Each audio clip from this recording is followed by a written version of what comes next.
Good. I'm gonna push record right There we here. go. Alright, cool. Appreciate you, brother. Thank you.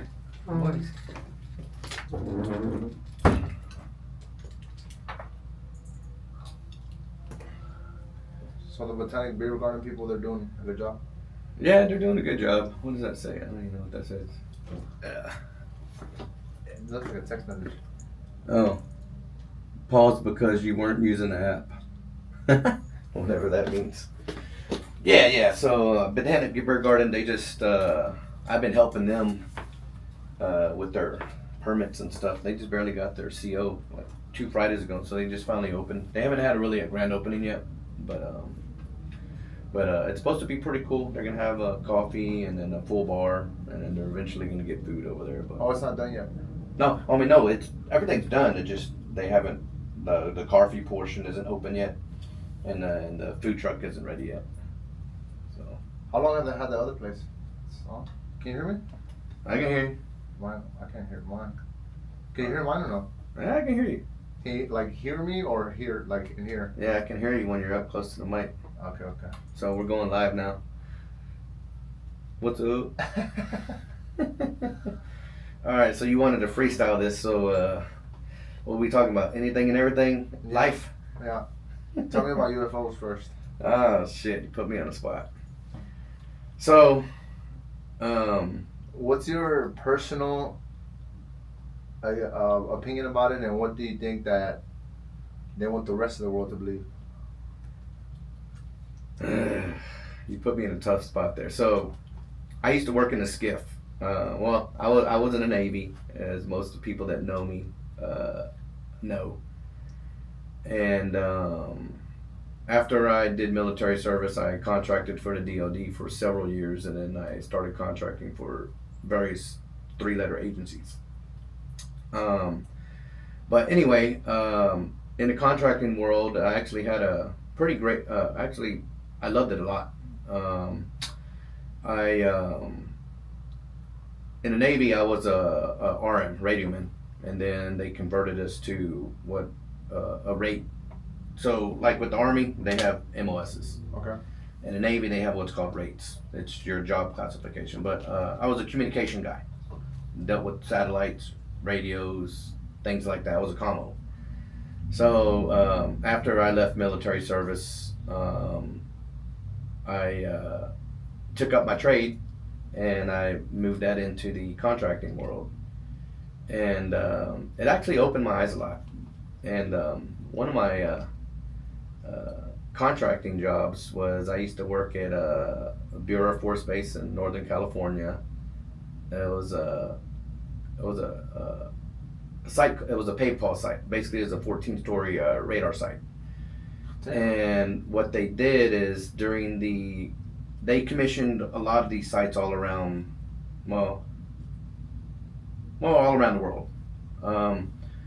During the Cold War, they used to track ICBMs. So whenever they were launched from Russia, Cuba, or wherever, they would, fly out of orbit, and then when they come back in orbit, they would track the trajectory of where it's going to land. So after the Cold War ended, they had all these radar sites, and they man, what are we going to do with these? So then they started using it to track space objects. Oh shit. And that's as much as I can say about that. Have I seen real UFOs? Yes. Yeah.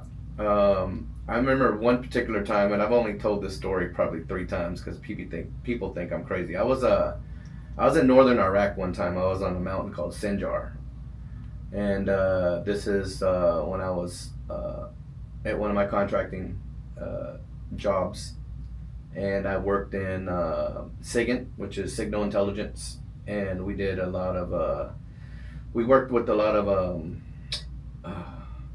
different equipment on collecting intel. And anyway, so we had a sensor site on this mountain, and I really can't say too much about what was there, but one particular night, the only way on and off this island is by helicopter. So in the middle of the night, and there's nothing around, like literally nothing. Sinjar Mountain is pretty close to the Syrian border, and there's nothing around for hundreds of miles. And they sent me and three army guys up there, and so they flew us on the Sinjar Mountain. They dropped us off, and then the helicopter flew away, and we were literally stuck there for 3 days, like literally. So I guess the first night, I was outside. I couldn't sleep, and I noticed this big old sphere, like off in the distance, and I just noticed it just was there stationary. It was huge. It looked like an egg. And it was like yellow white, and and I sat there and I watched it, observed it for a good while, at least an hour, and then after a while I started noticing that it was starting to get bigger and bigger and bigger. So I watched it for at least 3 or 4 hours. And within this 3 or 4 hour time frame, and then not once like leave, refuel. There's nothing in our military arsenal that something can just stay stationary. Our UAVs, and I know a lot about UAVs because I used to work with them a lot too. Our UAVs, they fly. They'll wherever they are in the wherever they're at in the world, they'll launch from an airport or a base, and they'll fly in the air, and they'll be up in the air for several hours before they got to refuel, Or we have handheld UAVs that we can be thrown, like if you're on, Army has them, Special Operations use them a lot, they're chargeable, you know what I mean? They run out of battery. This thing, it stayed up there for days, and after observing it, I noticed that when I told you earlier that it was getting bigger, and it would get bigger then smaller. So after watching it for a while, I noticed it was doing one of these. Okay. As it moved further away from me, it got smaller. As it moved closer to me, it got bigger. Yeah. And so finally, I called one of my guys. I'm like, "Hey," I was like, "Y'all need to see what I'm seeing because I don't know. I don't want to think I'm crazy." So I called one of the guys out, and they're like, "We all just started looking at it." We're like, "Okay." And it's funny because after a while, we just paid it no mind. We all went to sleep, and we woke up the next morning, and first thing I did, I wanted to go out there to see if whatever I saw last night was still there. And sure enough, I could see a silhouette of something there. It just kind of blended in with the sky. Like, I shit you not. And I'm like, oh shit. And like, that kind of freaked me out. I was like, and then the same night, same shit. I'd seen this big old object just in the sky, just there, and it didn't go away, like at all. And then 2 days later, we get picked up by the helicopter. I don't remember where. I don't know if I was. I think I was based out of Camp Victory, and then we flew back to they flew us back to Camp Victory in Baghdad, and then that was it.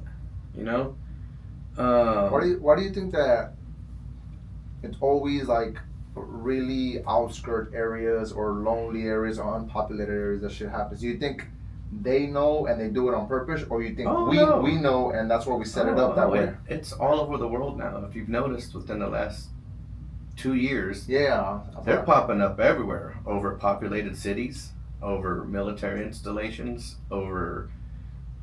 but for the majority of the part, like when you think about like Roswell, or you think about shit that the Bermuda Triangle, or you think about shit in Egypt, or you think about shit in Mexico, it's always places that are like Yeah, where people go missing and shit. It's like places that it's like where people like if you go missing, like nobody would bat an eye because it was like way out there and fucking Yeah, I have my personal opinions about it. Like, I honestly do believe they're real and they do exist. I've seen enough physical evidence in my lifetime to physically believe that. There's a lot of things, because I did hold a security clearance at one time. There's some things that I can't say because I did sign some NDAs whenever anytime you get briefed. So everybody in the military, you got a secret clearance, you got top secret clearance, and when you get into SCI, it's all compartmentalized. So when you get into compartmentalization, if you go to different bases, and it could be anything. It don't have to be UFO related. It could just be job. Like for me, I was a comm guy, so I was, there's a lot of classified, satellite systems I worked on, for example. You know what I mean? But because I work on it, doesn't necessarily mean that you have authorization to see it or work with it or look at it. You know what I mean? It's like you're in a room and there's 5 doors. I can go into door A, door B, door C, but I can't go into door E or F. You know what I mean? Yeah. And that's how the government keeps classified stuff classified and job related stuff job related. Yeah. And I might go into this door A, and there might be 2 or 3 more doors inside there that I might not have access to, or that I might have access to, depending on my job and the need to know. Yeah. So just because, and I did hold a top secret SCI clearance, and I was read into certain SAPs, which are special access programs, but it doesn't necessarily mean that I've seen anything and everything and I know everything about it. You know what I mean? Like, and it's not just that. It could be anything. It could be, like I said, satellite systems, imagery systems. I worked a lot with signal intelligence, our different intelligence collection platforms. I went, and I went to a lot of training schools. For example, a lot of people don't realize your cell phone. There's a lot of stuff on the cell phone that's classified top secret, like legit. Like, I'm not even bullshitting you, but can I talk about it? No. But we use it every day. Yeah. But the technology behind it is classified, and things like that, So, just because a person says they got a top secret clearance, again, that doesn't mean necessarily that, they know everything that's going on about everything. This is my personal beliefs. I've just seen a few crazy things that I can't explain, but I believe my beliefs for a reason, Yeah. And what's crazy is, I love watching, I listen to a lot of podcasts too on that subject. George Norrie, hell, Sean Ryan is probably one of my favorite podcasters of all time, but it's, he started off, interviewing a lot of, military veterans, combat veterans and things like that, but then he started, interviewing like Dr. Greer, Skinwalker Ranch owner, and all these different scientists, remote viewing with consciousness. That's very, very real. I was just listening to that yesterday. Dude, remote viewing is very real. The CIA had a remote viewing program, decades ago. That is very real. Honestly, I think we figured that shit out a long time ago. Oh yeah. You know what's crazy? I haven't really told anybody this either. So once upon a time, I wanted to try out for this. And man, it's been so long I can't even think of it. It was a specific unit. It was a joint unit out of Fort Bragg, North Carolina at JSOC, and there was a screening that I had to go through. And it's funny that you say that, because the government knows our psychology and our physiology, or whatever. I can't even pronounce that word. Physiology better than we know. Yeah. Like seriously, like they got our brain dissected to a science. Human emotion. Consciousness, like thought, perfected process. Yeah. Dude, I was getting a psych screening one time, and hell, I don't even know if I'm supposed to talk about this, but fuck it. And the doctor tells me, he's like, okay, I'm gonna flash some flashcards at you, and just tell me what the first thing that comes up in your mind. And I was like, okay. Dude, they were just blobs, like just ink. Just imagine you just getting some paint and just flickering your fingers on a piece of paper, and it's just an ink blob. And one of them, I was like, banana. And I literally legit started smelling like a sensation of a banana or something. He turned it around, it was a fucking banana. And all it was an ink blob on a card. Like, I was like, holy shit. You know what I mean? Yeah. That's crazy. But, but that consciousness stuff, it's real. I mean, the CIA wouldn't have had a program for no reason. You know what I mean? If that shit wasn't real, and they used it a lot. I mean, listen to one of Sean Ryan's interviewers when he interviewed 3 of these remote viewers that used to work for the CIA, and they'll tell you their stories. They used to track all kinds of crazy stuff, from submarines to like missing people. Yeah. You know what I mean? Yeah. That's why do you think, in the civilian world, police and law enforcement, they use a lot of psychics Yeah. to find missing children, missing people, and things like that to solve cases. But or why? cold cases. But why do you think they label it as fucking conspiracies or like crazy? I don't know, man. Do you think they do that so people don't want to learn about it? No, I think it has to do a lot. Honestly, it has to do a lot to do with human nature. Most human beings, if it doesn't affect their daily life, their family, or their routine, most of the time they don't give a shit. That's true, huh? You know what I mean? Yeah. If you think about Is it, that good or bad? it could be both. It could be both. But if you think about it from a psychological standpoint, and not just that, think of also this too. Like, think about what could be on the news. With media. Yeah. And for 3 or 4 days, it's big major news. Everybody's following it or tracking it or mad or upset about it or happy about it. But then after that, it kind of trickles off and it kind of dies down. Yeah, and then they come up with the next story. Yep. But that's human nature. Human beings are, I don't even know how to say it. About 4 or 5 days is how long somebody will be. Even with death, like people that like say your close relative or mother, grandmother. Well, I don't know about mother or grandmother, but people that die, eventually people forget about them and stop talking about them. And to me, that's like I don't understand that. Because I don't forget, Well, yeah, true. I mean, but people like myself, I've been very numbed when it comes to feelings and emotions. But don't get me wrong. I came home from Baghdad. I was at the U.S. Embassy June 23rd, 2011, and my dad got diagnosed with liver cancer in January, but he had been sick before that, and I literally watched him slip away from me in 6 months. You know what I mean? Liver cirrhosis? It was from cirrhosis. So my dad was an Army vet, Vietnam vet, and he basically drank himself to death for 35 years. He was a functional alcoholic. I didn't grow up in a fucked up household. He paid the bills, went to work. He was one of them functional alcoholics. Never late to work, always went to work, paid the bills, put food on the table, roof over my head. Did I have that relationship with him? No, I didn't. He was always, when he's off, just drinking. Yeah. But I came home and I watched him slip away from me. Like I said, 6 months he was gone. From me and you talking like this, to 6 months later I was burying him. Shit. And that hurt a little bit. I never really had a father-son relationship with my dad. And me being a single dad, I pretty much raised Jaden on my own since he's 4 years old. Nobody really knows that. That's another thing I was dealing with. When I came back home from Iraq, me and his mom, I was messed up. I had a lot of, I guess you can say I had a lot of psychological issues. Hell, I just spent the last 6 years in Iraq and Afghanistan. So you think it was because of that, or were you like that before? No, actually, what's kind of funny? I really didn't drink when I was like downrange or deployed, or even I wasn't a big drinker in my 20s. I didn't start drinking until my 30s, bro. I'm 45 shit. now, and I've been drinking like a fish for the past 15 years. Yeah. And then, like I told you, off camera, like, dude, one day I just woke up, bro, cold turkey. I just stopped it because I'm just like, what am I doing to myself? Yeah.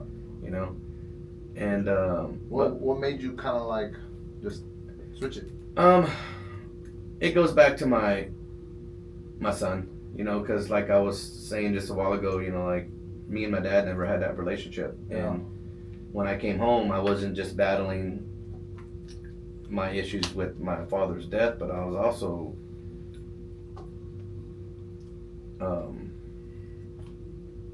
also trying to raise a boy that I didn't even know. Yeah. A 4-year-old that I didn't even know. I came home to see him born. I flew into Phoenix. I was home for like a week, then I had to fly back to Iraq.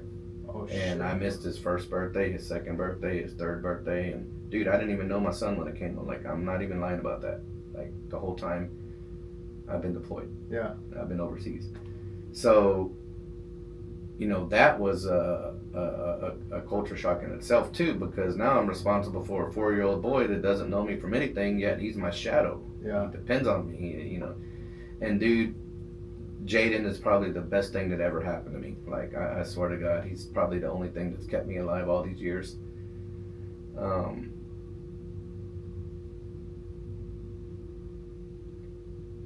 You know, that kid means everything to me. Like, and I know he knows, but You think? Do you think he does? I just like, you know, that I have communication issues with them. You know, I'm not really emotional with them. So like, you know, I wish we could have that relationship to where if he's having problems or Yeah. like girlfriend issues or anything, like honestly anything, he would run to me, but he doesn't. You know, he's always been a quiet kid. Ever since he was little, he's always been a quiet kid.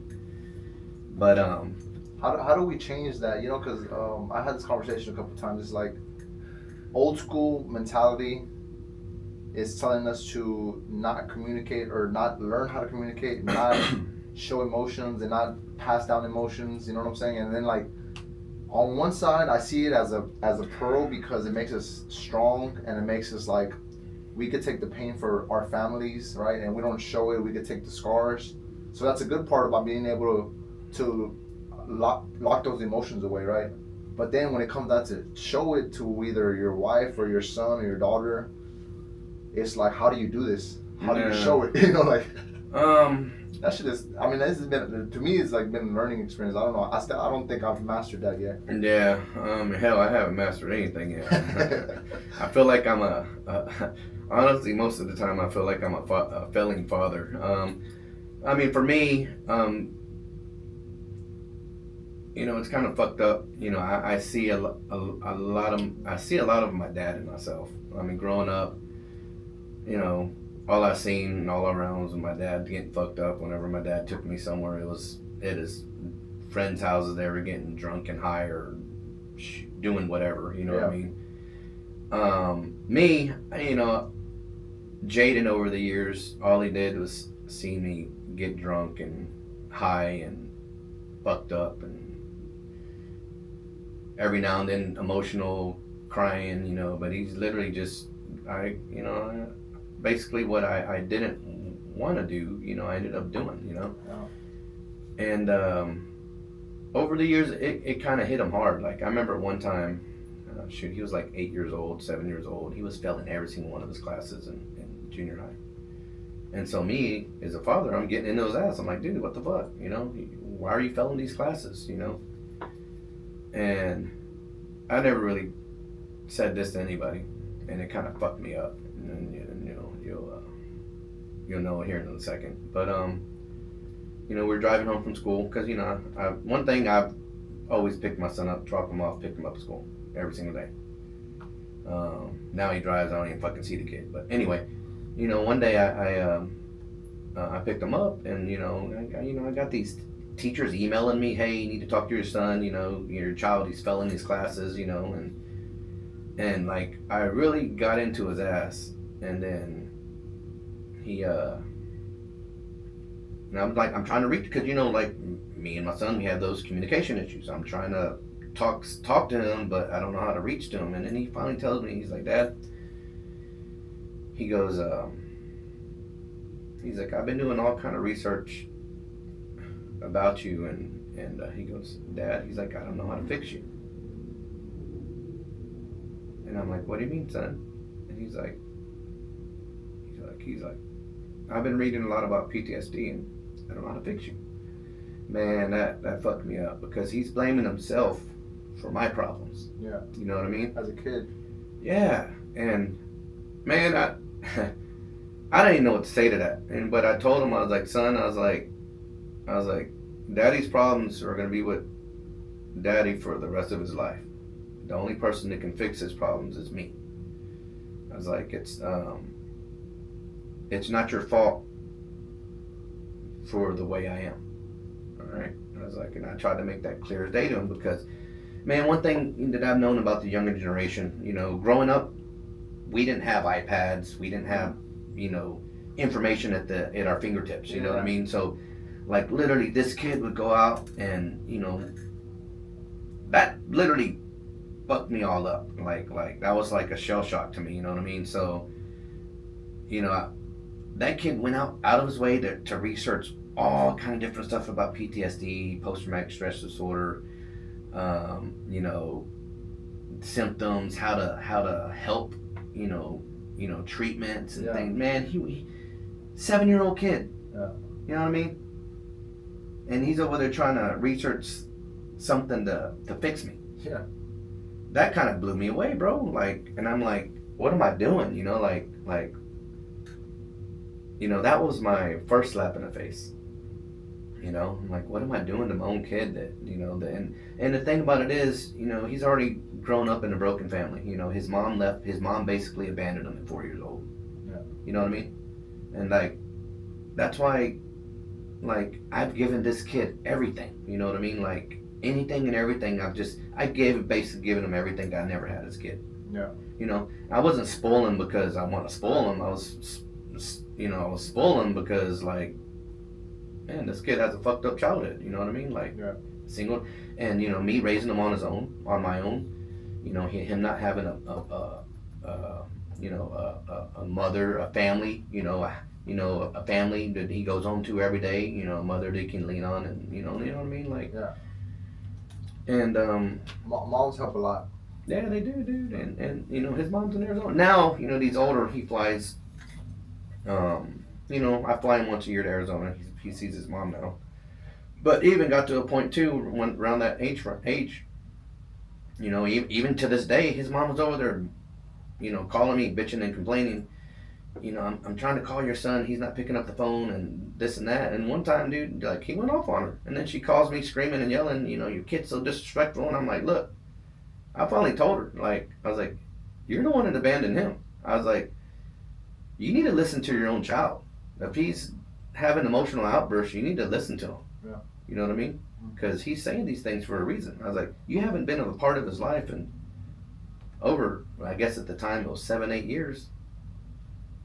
I was like, you don't think that's affecting him? Yeah. You know what I mean? And then him having to not deal with my bullshit, but I'm dealing with my own bullshit, trying to figure out life. And you know the funny thing is, you know, I got diagnosed with PTSD probably 8-9 years ago, and I was seeing a psychiatrist legit for a good 10 years, and I basically stopped going because it wasn't doing anything for me.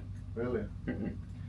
And the problem with that is like, you know, for the first 5 years I was seeing the same guy, you know, and then after that you're always getting a new person, and they're just reading from a fucking script. Like, it's pretty pathetic, you know. And we're having to talk about a lot of things that we don't like to talk about, or personal stuff, yeah. or re-explain. You know, it's like I'm starting from scratch all over again. You know what I mean? And so I stopped going. You know, I mean, and you know, or how I coped with my issues was drinking, doing cocaine. Mm-hmm. That's how I coped with all my problems. And you know, finally one day, 5 months and 27 days ago, that's how long I've been sober, I woke up and fucking just cold turkey, bro. And man, it's kind of funny that we're you know, anyway, but I woke up, I didn't want to dude, cold turkey, you know. Before that, when was the last time you did a detox? Like, I never did it. 4 weeks. Never did it. Never. Dude, I've been drinking for 15 plus years, and it went from basically 6 days a week. I never stopped drinking. I just slowed down at the beginning. And then it went to like 4 days a week, you know. You know, I gradually slowed down little by little. It was because I was getting, and it wasn't because of me, it was because I was getting more and more busier, you know. Because back then, you know, I had Daddy-O's, and then I had Daddy-O's, and that was my first bar, and then I had a Fusion. That was my second one I opened. Daddy-O's is, I know we're jumping around a lot, but it's kind of part of the story. Yeah. I was gonna ask you about it regardless. Yeah, Daddy-O's was 2016, 2017. How did you get into that? Yeah, well, you know, honestly, the reason why I got into a bar was because of my dad. My dad always wanted to have his own bar for some reason. Actually, I think he told me that one time. He's like, you know, he's always wanted a bar. And the same month that my dad passed away was September of 2012. I ended up, I think, man, was it? No, 2012. When did I get Daddy-O's? Yeah, my dad passed away September 2012. And I think I took Daddy-O's, I want to believe it was 2016. Anyway, Omar Omar, a real good buddy of mine, he first opened it, and then I ended up buying it from him. So, and I think that was 2016 or 2017. I don't remember. I think it was 20. It was one of. I think it was 2016. Anyways, and that's how I got my first bar. I bought it from Omar. Paid $75,000 for it, and yeah, that was my first bar. And trust me, it was a huge. I didn't know shit about bars. All I knew was how to drink. As a start, That was a start, and you're the biggest customer. oh man, I was the biggest customer. Yep. And I had Daddy-O's until 2021 is when I closed it, and I opened up Fusion. Saved all my money, that I made. I spent a lot of money too, but then I opened up Fusion, and I started Fusion with $45,000. That was it. And when I first opened Fusion up, my manager George, he helped me with it, and then I had Eddie and Debbie, Eddie V and Debbie Deb. They're the ones that helped promote it for me. So for the first year, it fucking sucked. Well, for the first 7-8 months, it sucked. I was literally eating 20 to 30 grand a month, just keeping it open. Fuck. I mean, bars are expensive, bro. Yeah. They ain't cheap. Yeah. Especially you ain't got no customers. Yeah. So basically, Daddy-O's was just what was paying the bills for Fusion. You know what I mean? Oh shit. Yeah. So I'm glad I had that because everything was still over there, and then little by little it started moving from there to over here because Fusion was twice as big, and oh man, I don't remember if you remember Fusion days. It was a party every fucking weekend. Really? Like yeah. I mean, it took Eddie and Debbie, I want to say 3 or 4 months, and they just blew that place up. Yeah. And then Paul Whiskey, I had him over there. Yeah. He was, I started him in promoting on game. I'm the one that got him out. I introduced him to Sean and before Sean, he worked for Carlos Castillo at Henke and Pilot. Yeah. And then he was there for a little bit downtown, and then he moved to Midtown, and I introduced him to Sean and Mike, 2 real good outlaw and punks, really good friends of mine. And he just branched out from there. I mean, from Henke and Pilot, he just blew up. Yeah. Eventually working for Deco and Rowe at Lincoln, and where you were there too. Yeah. I think he came in afterwards, right? After you or during when you were there. Yeah. But he just went everywhere, my Edgar, he's a real good brother of mine. He owns Mamaritas. He opened up Tri-City now there in Pasadena next to me.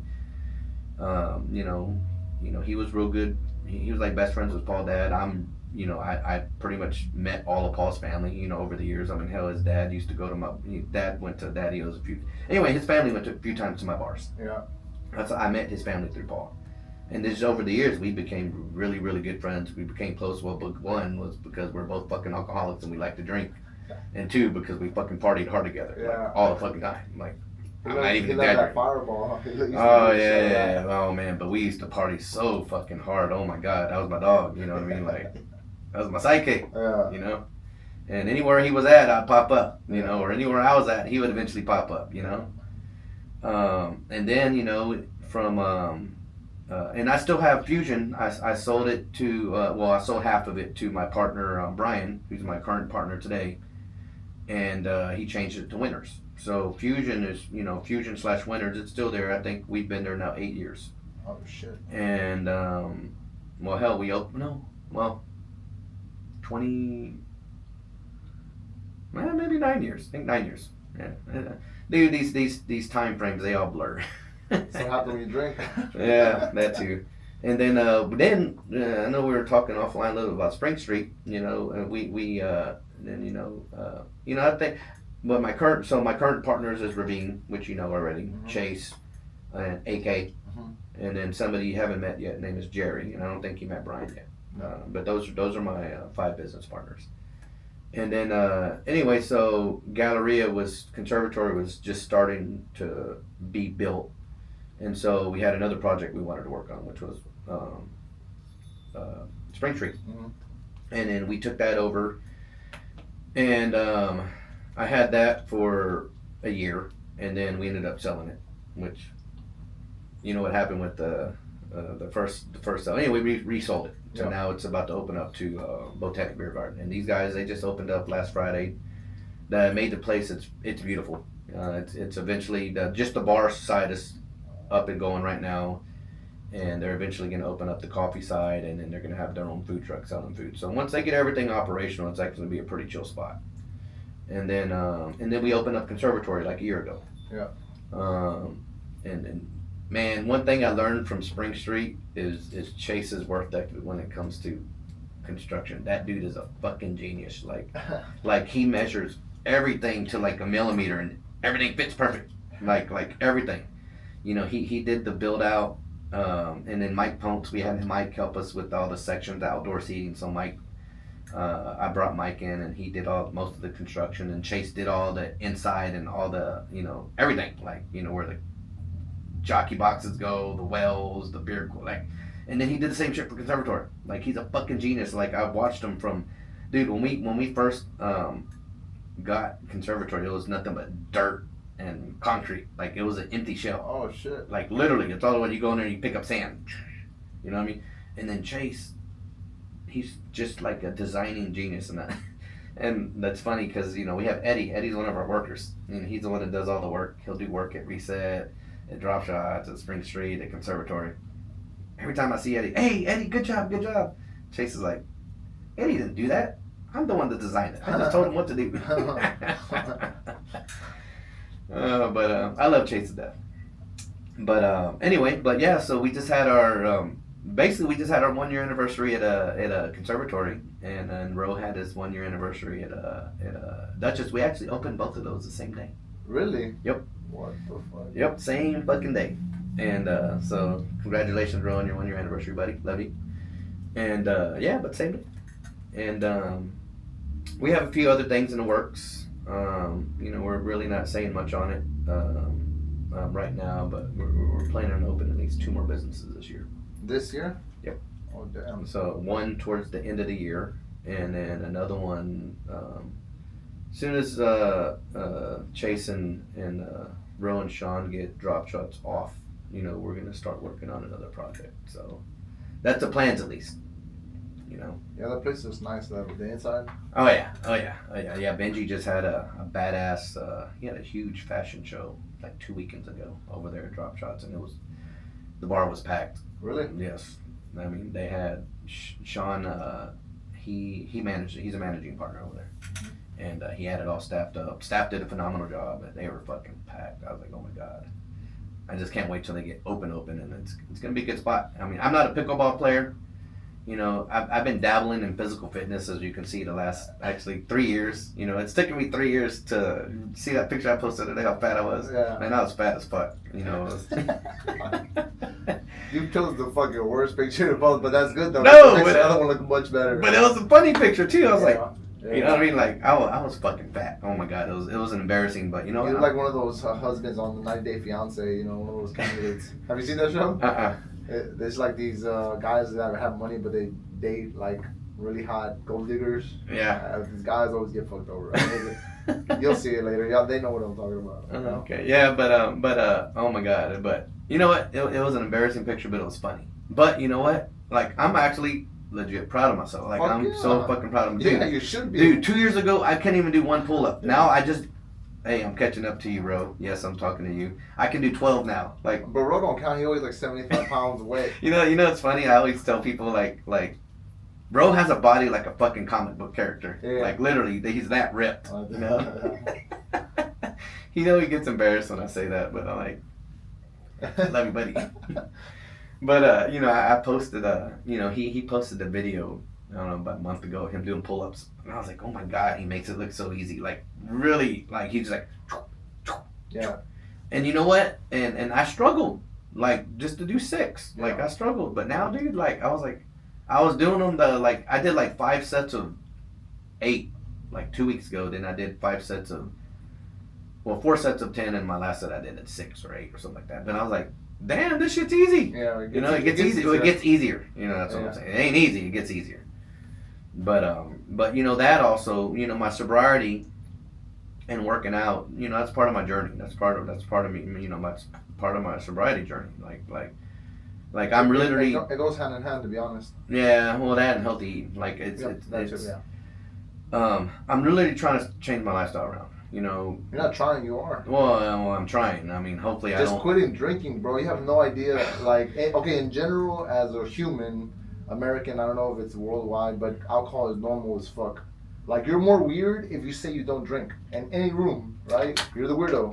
And then you think about the industry we work with, right? Yeah, Everybody drinks. 90%, 99% of people drink, right? bro. Everybody does drinking and everybody does fucking blow. Yeah, Oh my God. that's what I'm saying, though. So, people think it's like people think quitting alcohol is easy, right? Like overnight because they don't live the life we've lived, you know. So Yeah, to us, it's like drinking 3-4 times a week is nothing, you know, for years and years and years, and then yeah. to be able to get that monkey off your back is not easy in the beginning, bro. You know, even Dude, I stare at liquor every fucking day, and trust me, every fucking day I want to drink. Yeah. Like it's that hard. Yeah. Like, and it's not just that. I'm dealing with my emotional struggles, my physical struggles, and like, don't get me wrong, dude. Like, you know, 2 week. You know, I made a few posts. You know, I've made one in January, like, kind of explaining my sobriety. I don't know if you read that.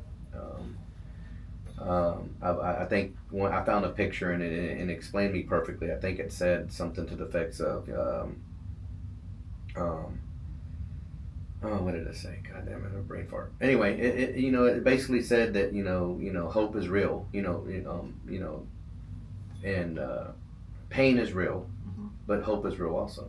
You know, and I wrote like 2 or 3 paragraphs of why.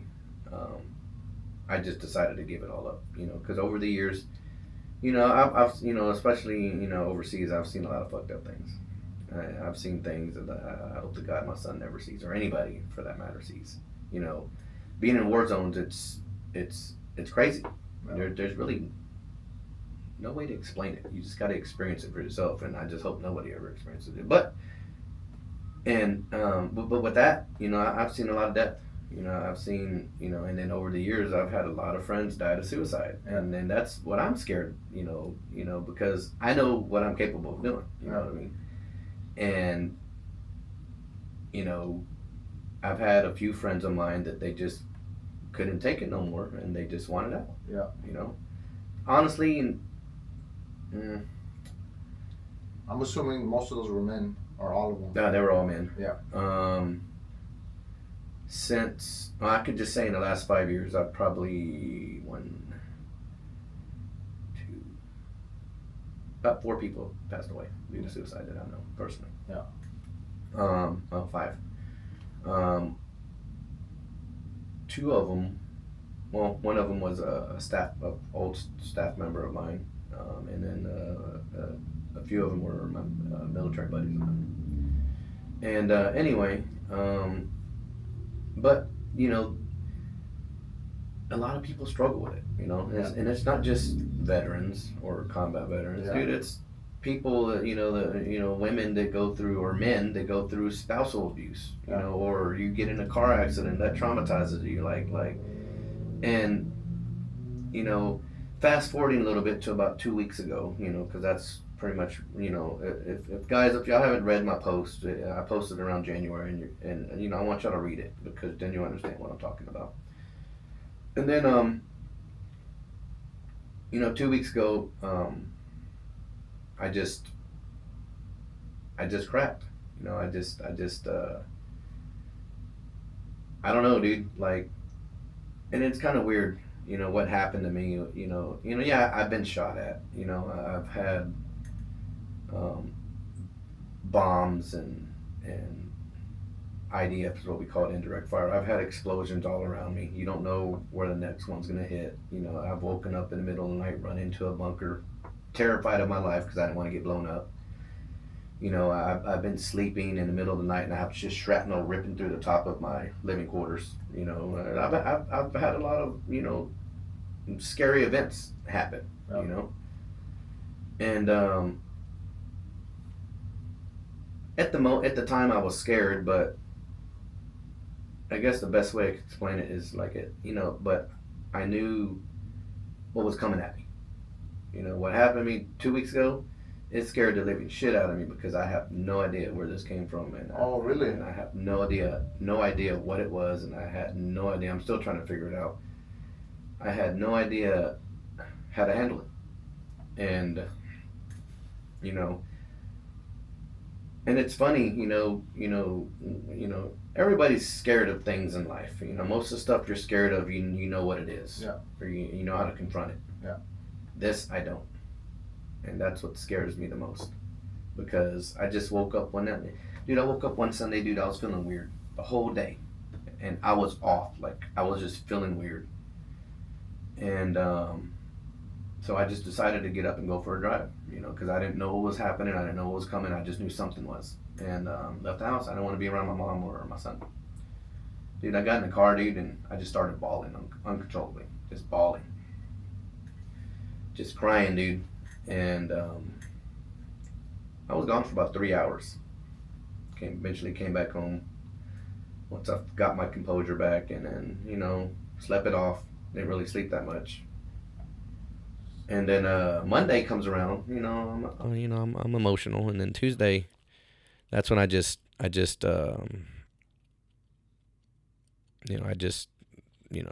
snapped, like not snapped, but me and my mom went to go eat. I needed to get out the house because I was stuck at home all, Monday, Sunday, and Monday, and I needed to get out the house, and I went to DJ shop because I had to put shoes on my truck, got new tires, and then my mom's like, hey, well, let's go eat. So we went to Golden Corral. And I got up and got a salad, and I sat down. And then, dude, I just broke, bro. I just started crying. And I looked at my mom and I told her, I'm a 45-year-old man, grown man, crying in the middle of a fucking restaurant. And I told my mom, I was like, Mom, I don't know how much longer I could take this. And she actually said to me, she's like, you know what? She's like, you stop drinking and everything that you've held inside you for the past 15 numbed years or so, nothing's blocking that no more. And Smart woman. And dude, the best way I can describe it, and I've said this, I don't know if you watch some of the videos that I've been posting lately. Like it was like all the good, all the bad, all the emotion, all the raw emotion, bro, just came out. Just came out, and I couldn't hold it in no more. And that's what scared the shit out of me, because normally I know what's coming at me, or I see what's coming at me. This just came out of nowhere, dude. Yeah. And anyway, so the moment passed. We went back to my buddy DJ's shop, and then I just made a little post. And it's funny how the world works, bro. The world works in mysterious ways, because when you need somebody, someone always happens to be there. Well, at least in my case. Yeah. A chief that I haven't talked to in 10 years, dude. I used to work with him up north at Bob Spiker. It was outside of Tikrit in northern Iraq. He was one of my supervisors. He's a chief warrant officer in the Army. Anyway, he calls me on Facebook Messenger. He's like, Lozano, what the fuck's up with that message or that post? And so I go outside because I get a call, and so on Messenger. So I walk outside. I'm walking the parking lot for about 45 minutes. I'm like, well, Chief. I was like, his name's Chief Schultz, Billy Schultz. I love the guy to death. He'll probably be watching this later. But thank you, Chief, for talking to me when I really needed you. It really, really meant the world. Anyway, he's like, dude, he retired from the Army, and he became a doctor to help veterans and combat veterans with PTSD. How fucking crazy is that? Like, out of all the people in the world, he helps veterans that suffer with PTSD. Yeah. And he was like, and this dude's fucking smart. Like, dude, I shit you not. I even told him too when he was talking to me. I was like, he was explaining shit to me that no medical doctor in the VA system's ever told me. He's like, there's two sides to PTSD. One's psychological and the other is physiological. Because, I was telling him that basically I've noticed a lot of things with my body. Like, I sleep in my house to 69 degrees 24/7. And I'll wake up just completely drenched, like sweat. Or like I have severe insomnia. Like, dude, I even take pills just to go to sleep, and I wake up an hour later. Like, I've never had a decent night's sleep in probably 15 years. I wake up at least once or twice a night, every single day. Yeah. And anyway, but I was explaining these things to him on not just here, but like what's happening with my body. And, it could be, because I don't know. Maybe it's because I'm just getting older. I have no idea. I'm 45 years old now. And he's like, no. He's like, and he explained to me he basically told me, but because of the psychological things going on in my head, that my body's also reacting in like a fight or flight mode. Like my body's constantly in fight or flight mode. And it kind of makes sense after he explained it to me. I don't know how to explain it properly, but that's the best way I can explain it. He said about, the reason why I'm sweating at night, or the reason why I can't sleep at night, is because my body's just constantly in fight or flight mode. Like I think it's cortisol, right? Or that's a stress hormone, I think. I'm not sure, levels. But that's what he explained to me. But you know what? And oh man, I guess that's another reason why I've been single all these years, is because I don't want to give other people my problems. Yeah. And not just that, that's a tough well, way to go about it, Oh, I did it. Do you think you deserve it? Do you think you deserve love? I do. Do I want it? Yeah. Will it come? I hope so one day. But I also did it too because of my son. I didn't want him to get hurt again. It's mainly for him. I figured, I can hang around and just, wait till he goes off to college. That's actually what I was planning on doing, and then maybe I'll find somebody in my life. Honestly, I'm happy by myself. Yeah. I am, but do I get lonely? Yeah. I mean, all men have needs, obviously, you know what I mean? Yeah.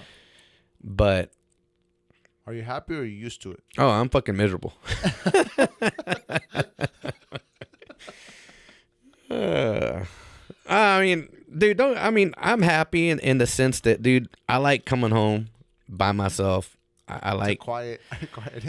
Yeah, I like doing my own thing.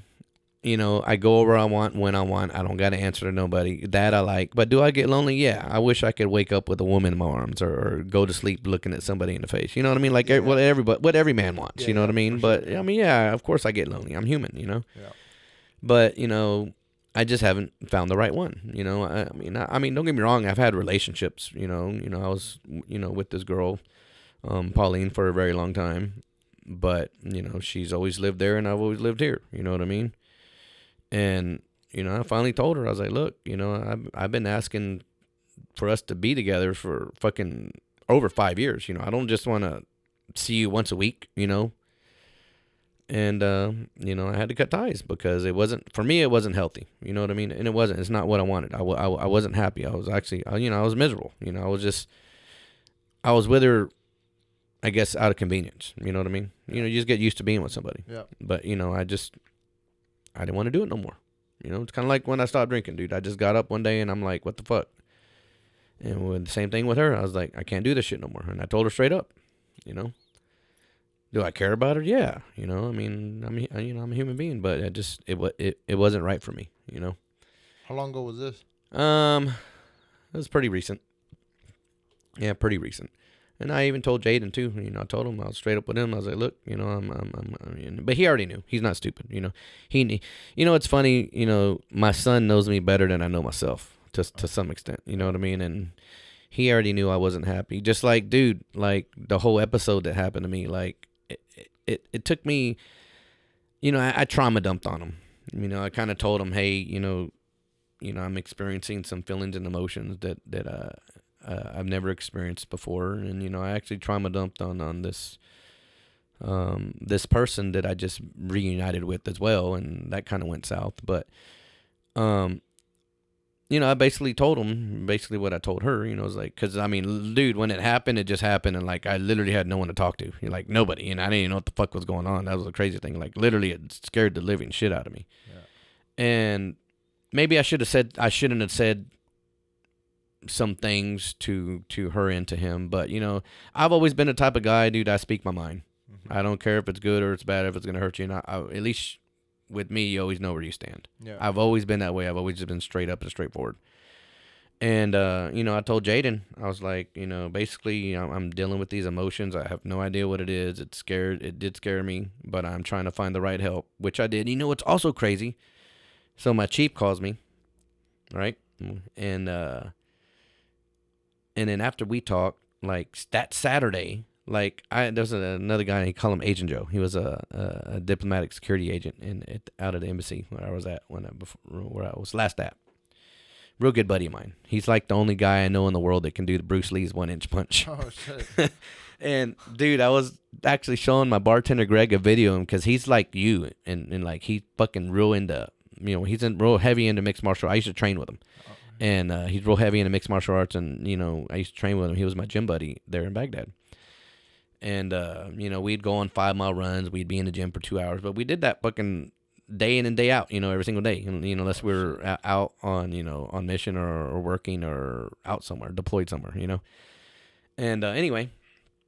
I ain't talked to him in years. So, I mean, I think I talked to him. Like, I have a lot of my friends that are still with different agencies or different organizations. I have friends that work for the company. I have friends that work with Secret Service. I have friends that are diplomatic security agents. I got friends in all walks of life, and then they're still scattered all over the world. And so I hadn't talked to him in like 3 years, and I think the last time I talked to him, he was in Shanghai. And then there's his roommate, because I live, when I was there, I had my own living quarters, but a lot of people had roommates, and his roommate, we call him White Joe. So it's Agent Joe, White Joe. White Joe. Well, they both did PSD. That was they were on a personal security detail. So what they did, any foreign diplomats that would arrive in country, or any embassy staff that had to go have meetings with foreign diplomats, they'd provide the security detail for them. Anyway, but dude, he was a beast. So I was showing Greg a video of him literally lifting 2 tons. Like, this dude, he's like 50, I want to say 55, 54, 55. The fuck? He just retired. He told me that he just retired. He moved back he lives in Michigan, and he's a contractor now for Department of State. Yeah. And he would deadlift like literally a ton, then he would bench press a ton, then he would he would squat a ton, squat, deadlift, and bench. So I think it was like he was in like the 2-ton club or some shit. Yeah. And he videotaped it. I'm like, and this dude's a fucking beast. And that's all I was showing Greg this shit. And out of nowhere, that's what I'm telling you, consciousness is fucking real, bro. Yeah. Like, out of nowhere, he started liking all my pictures and shit. So then I fucking messaged him. Yeah. And I messaged him. Damn, I think my phone died, huh? Probably did. I didn't pay attention to that shit.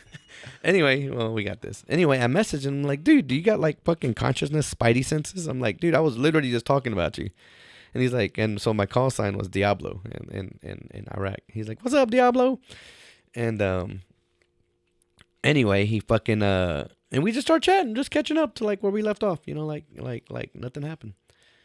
So, but it's freaking crazy. Like, it's like the universe reunites you with certain people when you need them the most. Yeah. I think it also matters about how open your mind is too. Like, if you're attracting shit like that means your shit's like, Yeah, maybe. Because to some people, that really doesn't happen. Yeah. To a lot of people. But dude, it's weird, and actually, that's actually happened to me several times, dude. Like I'll be thinking of something or somebody, and them calling me, like literally, like or me thinking, or like I'm thinking of somebody, and then like, it's just weird. Like it's happened to me several times, and I'm like, whoa, I think about it afterwards. I'm like, oh shit, did that just happen? But yeah, dude, and so. We talked, and we were just catching up, and after that, that's why. Then I ran into you a few weeks ago, and I'm like, man, I really want to do a podcast. I really, really, really want to reach out to people, and I started, I talked to Pacino, one of my buddies, Super Dave, but dude, I think I don't know if this is my calling, I don't know, but I want to help people.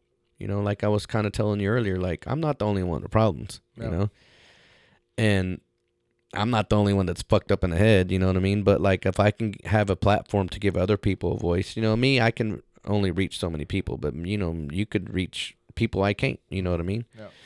And I think that would work, because dude, one thing, and I've never told you this, dude, one thing dude, I'm proud of you. Like I've known you for a very, very, very long time, from when you first began in the promoting industry, and you were several years younger, seeing to where you're growing today, and not a lot of people have that drive, bro. I appreciate it. No, I'm being dead serious. Not a lot of people have that drive, and I think I've told you before. You got a bright future ahead of you. You just keep doing what you're doing, because you have a lot of drive, dude. Yeah. And that's something that people in your generation don't have. Yeah. That I see a lot. Yeah. You know, and then not just that, it's the younger generation that's younger than both of us, you know. Yeah. They got no drive. Like, I don't know what the fuck's going on with that. But, you know, I honestly think too that by you doing this, you can help a lot of people too. You know, and that I just want to I want to have a platform to where I can give the common people a voice, because they don't have a voice. Yeah, exactly. They don't. That's really why I started this, to be honest. Really? You know? Yeah, to like, there's a lot of things that don't get talked about, right? They talk about the like bad shit. They talk about the fun shit, the reality shows, Yeah. the album releases. You know, people don't talk about the problems that men have to face daily. You know, or women have to face daily, or the solutions. You know, Yeah. like the stuff that we were talking about, the suicides. You don't hear anything about it, bro. Nope. Like nothing. Like men's mental awareness There- month is almost unspoken. I think there's more suicide than there's alcoholic deaths. Yeah. I think don't quote me on that, but the suicides are up there. Like, I mean, hell, look in Houston, we just had 4 officers just commit suicide within like the past 1 or 2 months or 3 months, or I don't know. I seen something, I didn't really read it, but they all died from suicide. Yeah, they just don't talk about it, bro. They don't know. Nope. Nobody says anything. Yep. And it's a touchy subject, you know, honestly, you know. I haven't talked to this is the first platform that I've went public, even with my own personal experiences. Well, let me rephrase that. I've just barely started going public within the last few weeks, just on my own experiences on Instagram and Facebook. You seen, because, you know, when I was talking to my chief, one of the things he told me was, you know, record videos or talk to people. Mm-hmm. And, you know, I found one of the things, just me talking to myself or just talking to empty space, that helps me. Yeah. You know, because he also said too to do a diary, but I don't fucking like writing, so you know I don't want to do no journal. Several people told me write a journal. I don't like that. So what works for me is just doing videos. Like I'll just get up on the road and I'll start driving. You see me, I just start making a video. Yeah. But that helps me, Yeah. you know, and if it's helping me, maybe that can help others. You know, Yeah. you know, I don't know. This is honestly, this is all new territory for me too. I'm learning as I go. You know, I don't know what's gonna work or what's not gonna work, but at least I'm trying to do something. You know. Yeah. And that's the point. Just try. You know, it doesn't matter if anybody responds to it, because at the end of the day, somebody's gonna get a benefit from it. You know what I'm saying? Like, Yeah. It always happens that way. Yep. As long as the message is real and raw, you know, like not pretending, not like. And not like us, you know, we're doing a completely raw, transparent live stream. Well, not live stream. My phone went dead, so you'll see the real video later when we post it. But you know what I mean? Like we're just talking about life, you know. Yeah. And that's not scripted, not planned. Fuck no. You didn't write no, anything down or ask me questions. It's kind of funny. You actually kind of threw me off when you asked about UFOs, like of all things. And you know what? It's crazy. Going back to UFOs, all my family's always fucking asking me about that shit too. Oh, really? Yes, it's crazy. I mean, but honestly, there's only so much I can say. Like just like Elon Musk, look at this, he's always denying the shit. Motherfucker's in space. Of course he has to see something, but does he say anything? Yeah. Fuck no. He's keeping a tight lip. Even when he was on Rogan, he was on Joe Rogan, and Joe Rogan asking the same shit. He's like, no, I haven't seen anything. If they were out there, believe me, I would be the first person to find out. Motherfucker, He was also talking about the what was it, politicians and them like stealing money or somebody or corporations. He was like, I can't say too much about it because they might take my life. Something like that. No, but you know what? That shit's very real. There's 2 governments in this world, and that's very real. I mean, look, they just had 2 or 3 assassination attempts on Trump. You know what I mean? Like, and don't get me wrong, I'm not Democratic, I'm not Republican, but I guess you can say I lean more on the Republican side just because I'm in fucking Texas. But honestly, I'm on no side because they're all fucking rich. They're all fucking, corrupt for most part. Yeah. I mean, they have to be. I mean, they've had to burn a lot of bridges and be corrupt at some point in their life to get where they're at. You know what I mean? Yeah. And they're all tools. Yeah. you know. And if you think about it, and then people don't really think about it. Like literally sit there, I do a lot of thinking. You know, most politicians don't understand the common person. Why? Because they're in a completely different tax bracket. Yeah. Like they don't suffer the way we suffer. Like $1 to us. Well, let me rephrase that. $100,000 to them is probably like $1. Yeah. You know what I mean? Like, you know. Their dads were presidents and governors. Well, no, I'm just strictly speaking their way of life. You know, most of them, they have their own drivers, they have their own cooks, they have their own servants. You know, they don't buy their own groceries. They don't go to work 7 days. Well, I mean, they probably work and go to the office, whatever. But you know what I mean? They don't deal with the daily necessities that a common person does or a common family does. You know what I mean? They have everything done for them. Just like Hollywood. They have everything done for them. Yeah. You know, they're catered to. We have to make our own food. We have to go get our own food. If we want fast food, we have to drive there. You know what I mean? Anywhere we go from point A to point B, we got to drive. Like every choice we make is our own. People make their own choices for them. Yeah. You know what I mean? Yeah. They live privileged lives like that. So, of course, they would never understand the common mentality. You know what I mean? The common pretend to though. Yeah. But that's why government never works. That's why it doesn't matter if you're a Democrat or Republican. This is my personal. Yeah. Again, this is my personal way of thinking. It's never going to work because they cannot understand the shoes that we fit in. Yeah. At all. Yeah. Like period, point blank. I don't care who it is. You know. I just think like it's switched so much. In general, governments are made to help the people, and right now the people are helping the government. You know what I'm saying? Like they're supposed to be here to help us get better. Yeah, but you know, honestly, our government's our government's been trash for probably the last 200 years. Yeah, but I mean, just in our modern time, just us. Hell, it's been trash for the last 5-6 administrations. They have literally done nothing. You know, Republicans come in, they overturn everything that the Democrats do. The Democrats come in, they overturn everything the Republicans do, and it's just back and forth every fucking year, and nothing ever gets done. It goes back to square one again, being fucked up. You know what I mean? And don't get me wrong, like, you know, like when Biden was office, he fucked up the whole country. He didn't. You know, the funny thing is, and people don't talk about this either, he didn't even run the country for the last 2 years. Obama was probably pulling all the strings. At least that's what people are saying and whispering. He didn't even, a sitting president didn't even run the country for the past 2 years. I mean, any person with common sense could just see him like physically and see that he's gone. Like mentally, physically, he was gone. Like he wasn't there. But you know, his first 2 years he was doing something. Yeah. You know. So I'm not Biden bashing, but come on, you know, if a sitting president that doesn't do shit for the country when he's a sitting president in office that took the oath, who really runs the country? Yeah. Or who really runs the world is a bigger question. Yeah. You know what I mean? Yeah. Like that's why like the deep state, it's not a conspiracy, it's the truth. Yeah. You know? Just like with Trump. Trump's a billionaire. Musk is the richest man in the world. Yeah. There's a reason why he said that he doesn't want to get assassinated. Yeah. Because that shit's very real. Yeah. And he's the richest man in the world. Yeah. Being public saying that. Yeah. You know?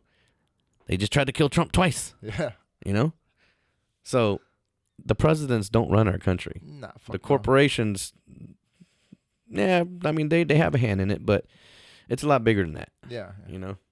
And I think it goes back to, honestly, from my personal research, I think it goes back to Babylonia, like long time ago. We think because we've read these books in elementary and shit that it's like brand new, right? But oh fuck no, history has been rewritten. Yeah, you know, at least 1,000 times. Whoever wins the war, writes history, and that's the truth. Like you're speaking, going back to the Mesopotamian days. I'm a fucking huge history buff. You know, it's crazy, and this is why another reason why I guess the world governments don't want UFOs to come out. Okay, well, not just UFOs, just extraterrestrial species. Think about it. Since the Sumerian times, the Sumerians is the oldest civilization known to man, and actually they've found older civilizations, but there's not really much documented. But the Sumerians is documented, very well documented. Zechariah Stitchin actually translated most of the Sumerian text. But what a lot of people don't realize, and this goes back to the human mentality, is that the Adam and Eve story, the story of creation, the Great Flood story, all those were in Sumerian text that predated Christianity 5,000 plus Yeah, years yeah. before Christianity wasn't even invented. Yeah. Uh-huh. Okay, so the Quran, the Old Testament, the Torah, all three very different religions are plagiarized from different scriptures that existed before those even existed. Exactly. You know what I mean? Uh-huh. And people don't realize that. Like, they don't. I've been to Sumerian. You know what's funny? When I was in Iraq. That's Iraq, right? Yeah. Modern day Iraq? All this. No. So Iran and Iraq. Iran and Iraq, both Muslim countries. They had all these Sumerian historical sites that they saved because it's not about religion. It's human. It's a part of human history. It's human history. Yeah. Iran has a lot of ziggurats. Okay. What is that? That's a ziggurat that's a Sumerian temple. Okay. So when I was in Talil, it's down south. It's south of Baghdad. They had what's called the Ziggurat of Ur. You can read up on it later on.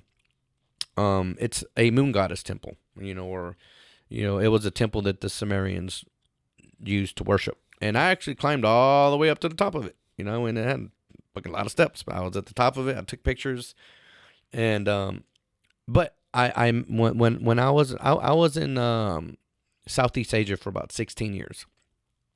But I made it the point to travel. I traveled to Jordan. I did the whole biblical tour. I went to Mount Nebo. I went to the Dead Sea. I fucking floated on the water because the salt concentration is so high. Yeah. In a Bible, it makes you think it's like magic. Yeah, or walking on water. It's all freaking physics and science. Yeah. It's the salt content so high. That's why you float. Yeah. Okay, it ain't nothing to do with anything else. You know what I mean? But I went to John the Baptist site when I was in Iraq. I went to Abraham's house where Abraham literally lived. It's just a foundation of a house. The Garden of Eden. I went to all these places just to see for myself. There's two places I still want to travel. One is Egypt. I want to see the pyramids, and for some fucking reason, I want to meet the Dalai Lama. I want to go to Tibet. Yeah. Okay. But when I was in Japan, Vietnam, Japan, I toured all these different Buddhist temples. The Tao. One thing about me, I'm a religion and history buff. I love learning about different religions, different cultures, and history. And so I made it a point once upon a time. I traveled all over the world just to see things for myself, and I did and not all the people have that capability. Not all people can do that. Hell, 90% of the people that live in the U.S. don't even go outside the U.S. Yeah, and that's pure fact. Yeah, why do you think it's so easily for us to get brainwashed? Yeah, and it's crazy too. The whole time I was in Iraq, everybody and this is what people don't understand. It's not just about Iraq or Afghanistan. I mean, hell, it's Ukraine and every other conflict there is in the world. Dude, everything's filtered. Yeah. Media is controlled. Yeah. The media is so heavily controlled in Europe and heavily controlled in the United States. They only want to tell you what they want you to hear. Yeah. And it's been that way. Yeah. But people think, oh, well, this is happening just like with oh my God, with Ukraine, for example. Dude, they've been at civil war since like 1995 or something like that. Yeah. They've been it's been a civil, because Ukraine used to be part of the old Soviet Union. Mm-hmm. When the Soviet Union fell, there was a lot of countries that became independent. But Russia still had a lot of political influence. Yeah. It's not about Russia being good or bad or invading another country. They've been at war with each other already. And then it hits mainstream media 4 years ago, right before the Biden administration, and then everybody's in an uproar. Oh, Russia's evil. Russia's bad. They're invading. I'm like, y'all are fucking idiots. They've been going to war for fucking decades. People don't fucking understand this shit, bro. You know, and then you got all the liberals, they just get under my skin, like, oh, and like, give it more money. I mean, dude, we're throwing billions of dollars over there for a fucking civil war. What do you think we did in Vietnam? It was a fucking civil war. You know what I mean? Korea was a fucking civil war. We're getting involved in other people's business when we got more bigger problems to worry about back home. Yeah. Our country's going to shit, but let's give more billions of dollars to them. It's like with, the whole Israeli thing. I don't agree with that shit either, Why are we giving billions of dollars to Israel? Yep. They're the ones that start their own shit. I don't give a fuck. Honestly, I don't give a fuck about that shit. Yeah. You know what I mean? And they're committing genocide. Yeah. That's fucked up. Yeah. That's human life. We all bleed red, but war makes money. Yeah. That goes back to the people that control the world. But we were talking about ancient Sumeria. Oh yeah, we kind of get off topic. But let's go back to that. So anyway, you know, so Zachariah Stitchin, and there's actually Sumerian tablets in the British Museum, and there's like a few museums all over the world. And the Sumerians are fucking awesome, dude. They had technologies just like all the new shit. Because after the Sumerians, it was got into the, I think, the Egyptian time frame. You know what I mean? Yeah. Look what they're finding out about Egypt now. If you've seen, they're finding like all these underground spirals that go meters underground. You're like, that's fucking crazy. Yeah. Like literally a whole underground city that they're using lidar. What lidar is a radar technology that can find underground structures. But how are they barely finding this shit, man? I think that all this shit is already here. They just choose to give it to us little Well, by no, little I by mean little, we really lidar is a new technology. It just recently came out, probably in the last decade, I would say. And you got to remember, that's Egypt. They're not like the United States where we have all the technology at the grasp of our fingertips. Yeah. They're not a third world country. They're definitely civilized and populated. And I've never been to Egypt, but I've been all over the Middle East, and their cities are just like ours. Cars, skyscrapers, apartment buildings, everything. Just literally like ours. Yeah. And maybe they just didn't have the access to the technology, or too, funding. It costs a lot of money to do things like that. You know what I mean? Maybe the government just didn't have the money. But all these years, and the pyramids have been such a fucking. Oh, who knows? Look at the Vatican. Look at their archives. We're never gonna be able to. You know what's crazy? They probably have more human history that probably predates the Sumerians that we don't even know about. Yeah, maybe so. Yeah, and a lot of What money. I mean? You know what I mean? The theory is that the Roman Empire never fell. It changed to religion, right? The Vatican. Yep. And banking, right? And what you think about, think about this is crazy. You just hit the nail on the hammer. The Romans, they were the most civilized population during their time, right? Yeah. What happened after the Roman Empire fell? The Middle Ages started. Yeah. And then guess what? Yeah. Technology just disappeared like 150 plus years, literally overnight. Yeah. And it was like that for over a century. Yeah. If you think about that, like, that's fucking crazy, dude. The Roman Empire, they had freaking toiletry and running water in their houses. Yeah. Yeah. Yeah. And then the Middle Ages started right after that. So again, history rises and technology rises, and then history and technology falls. It's always been like this throughout human history. Yeah. And now we're at the peak of our modern technology in history. But I'm pretty sure, but even before us, there was people flying outer space. Yeah. You know what I mean? Yeah. I mean, when you were talking about the Sumerians, they recorded the shit. Yeah. There's always been the angels or somebody that came from the skies. This is. You ever read the Book of Enoch? I've been wanting to read that shit. So there's two books. One's the Book of Enoch, and Giants. and then one is the Emerald Tablets. Emerald Tablets. So you really need to read both of those documents because it tells you a lot about human history. It tells you a lot about. It was taken out of the Bible, right? Like they took it out.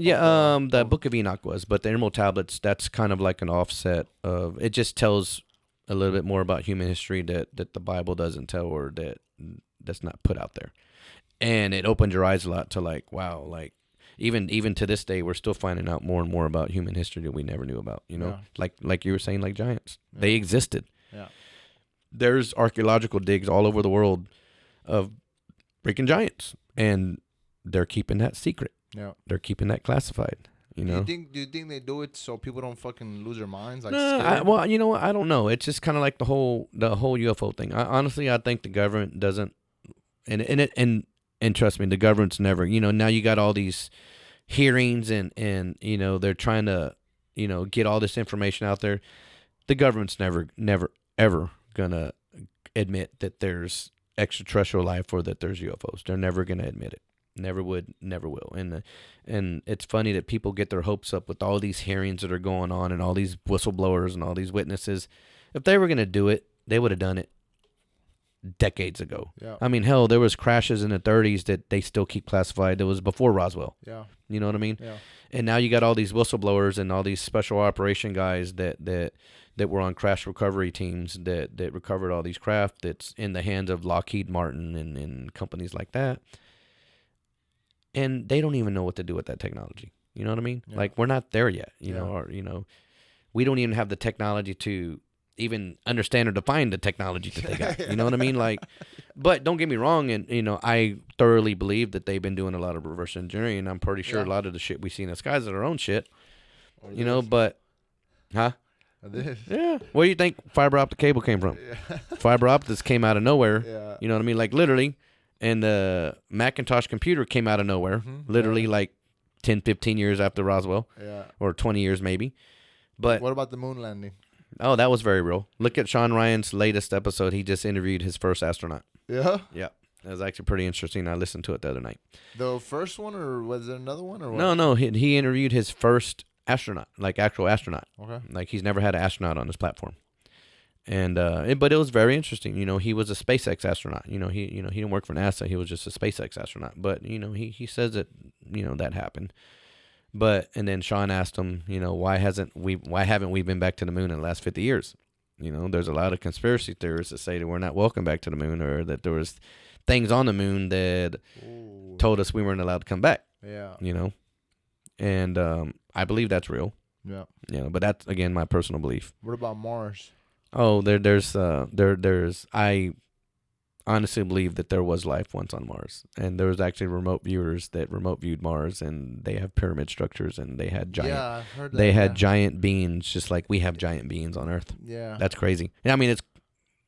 They say if we ever I don't- destroy Earth, that's where we're going. I don't man. believe in coincidence, but if there's actual pyramids on Mars and there was actually giants on Mars, just like we found here, that's kind of fucking crazy. Yeah. You know what I mean? Maybe the giants we found here were from Mars at one point in time. Yeah. But I think his name was John. I don't want to fuck up his last name.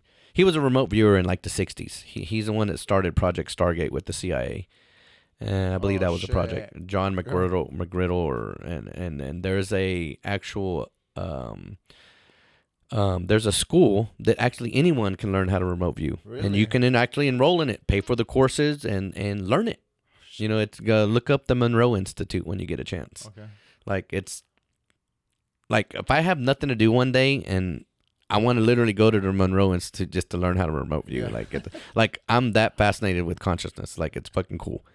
But they actually, dude, they got remote viewing to a science to where they can put frequencies. They'll basically put headphones on your head and you'll just listen to certain frequencies. You can actually astral project, if that makes sense. That's fucking crazy. Yeah, to where you yeah. actually can come out, you can have outer body experiences. I did that once. Yeah. That's fucking crazy. But that's fucking true too. Yeah. Like your consciousness is a part of your physical body, but when it's away from your physical body, it's like it doesn't even know who you are. It's like its own entity. Mm-hmm. And you know what I mean? And it's weird, but It's what makes us like be alive. The energy, you know what I'm saying? Like you see the bodies that die, right? They just turn pale. Our consciousness and energy is what we have had, and it's always been. Energy has to transfer somewhere, right? yeah. It never dies. And what's weird that they've actually, and this I just read this recently too. When a baby is born, they've actually videotaped it or recorded it to where they seen that first spark of life, Oh, like in the shit. womb, Yeah. like basically the soul Goes in. going in. Yeah, yeah. Like they've actually documented that. They have physical proof that the soul is like going into a human. Yeah. Yeah. And that's fucking crazy. Like that's like so like. Yeah, I am a very firm believer of consciousness. I'm not really a religious person, and don't get me wrong, I'm not atheist. I do believe in a God, but I don't believe I don't believe in any modern day religion because it's all fabricated. It's all the stories behind it is historical fact. That's true.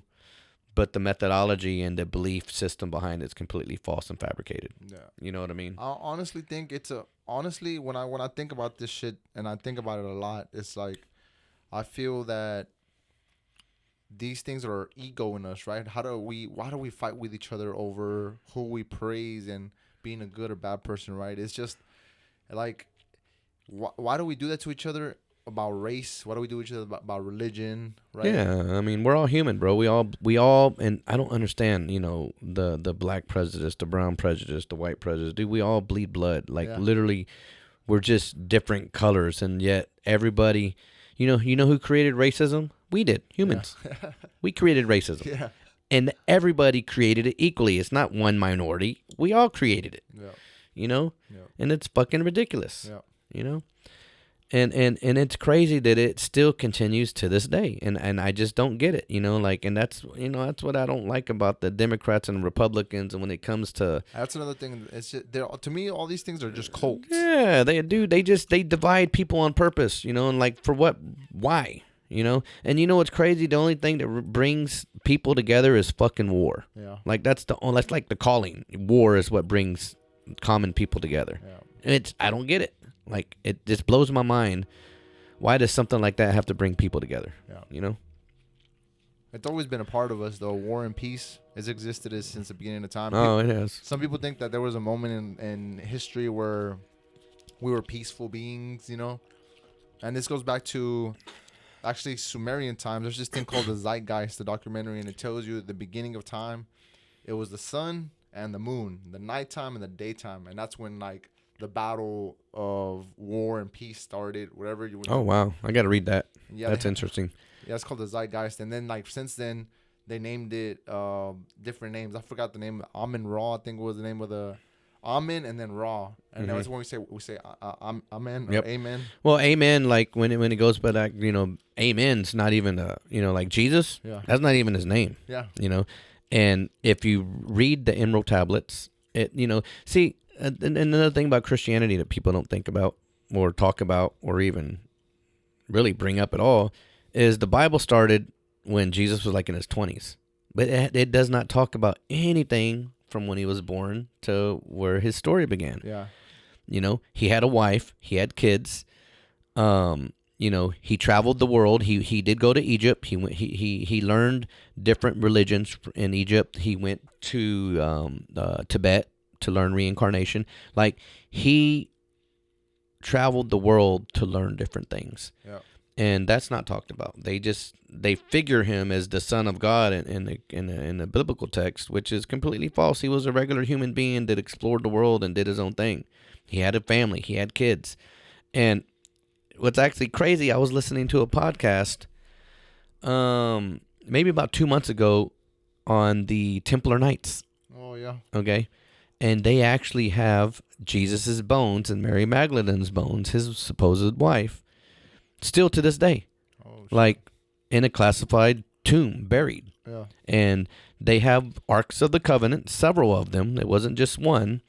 They have several Arks of the Covenant around the world.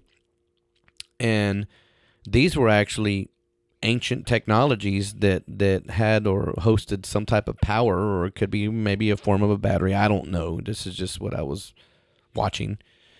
But there's several Ark of the Covenants that are buried around the world, and they still hold these treasures to this day, and they are very real. Yeah. And actually, he said within the next probably 5 to 10 years, they are going to open up these tombs and expose it to the world.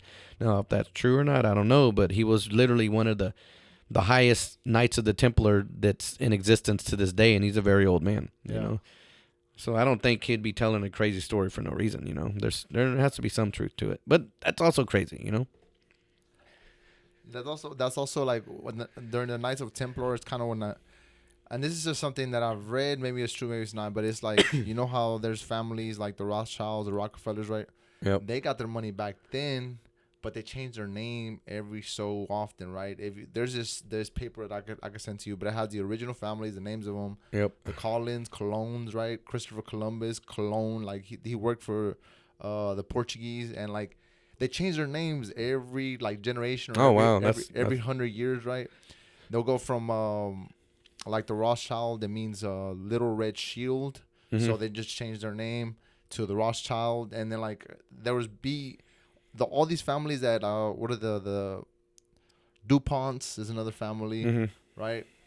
And they would change their names so they just stay out of the radar, right? Yeah.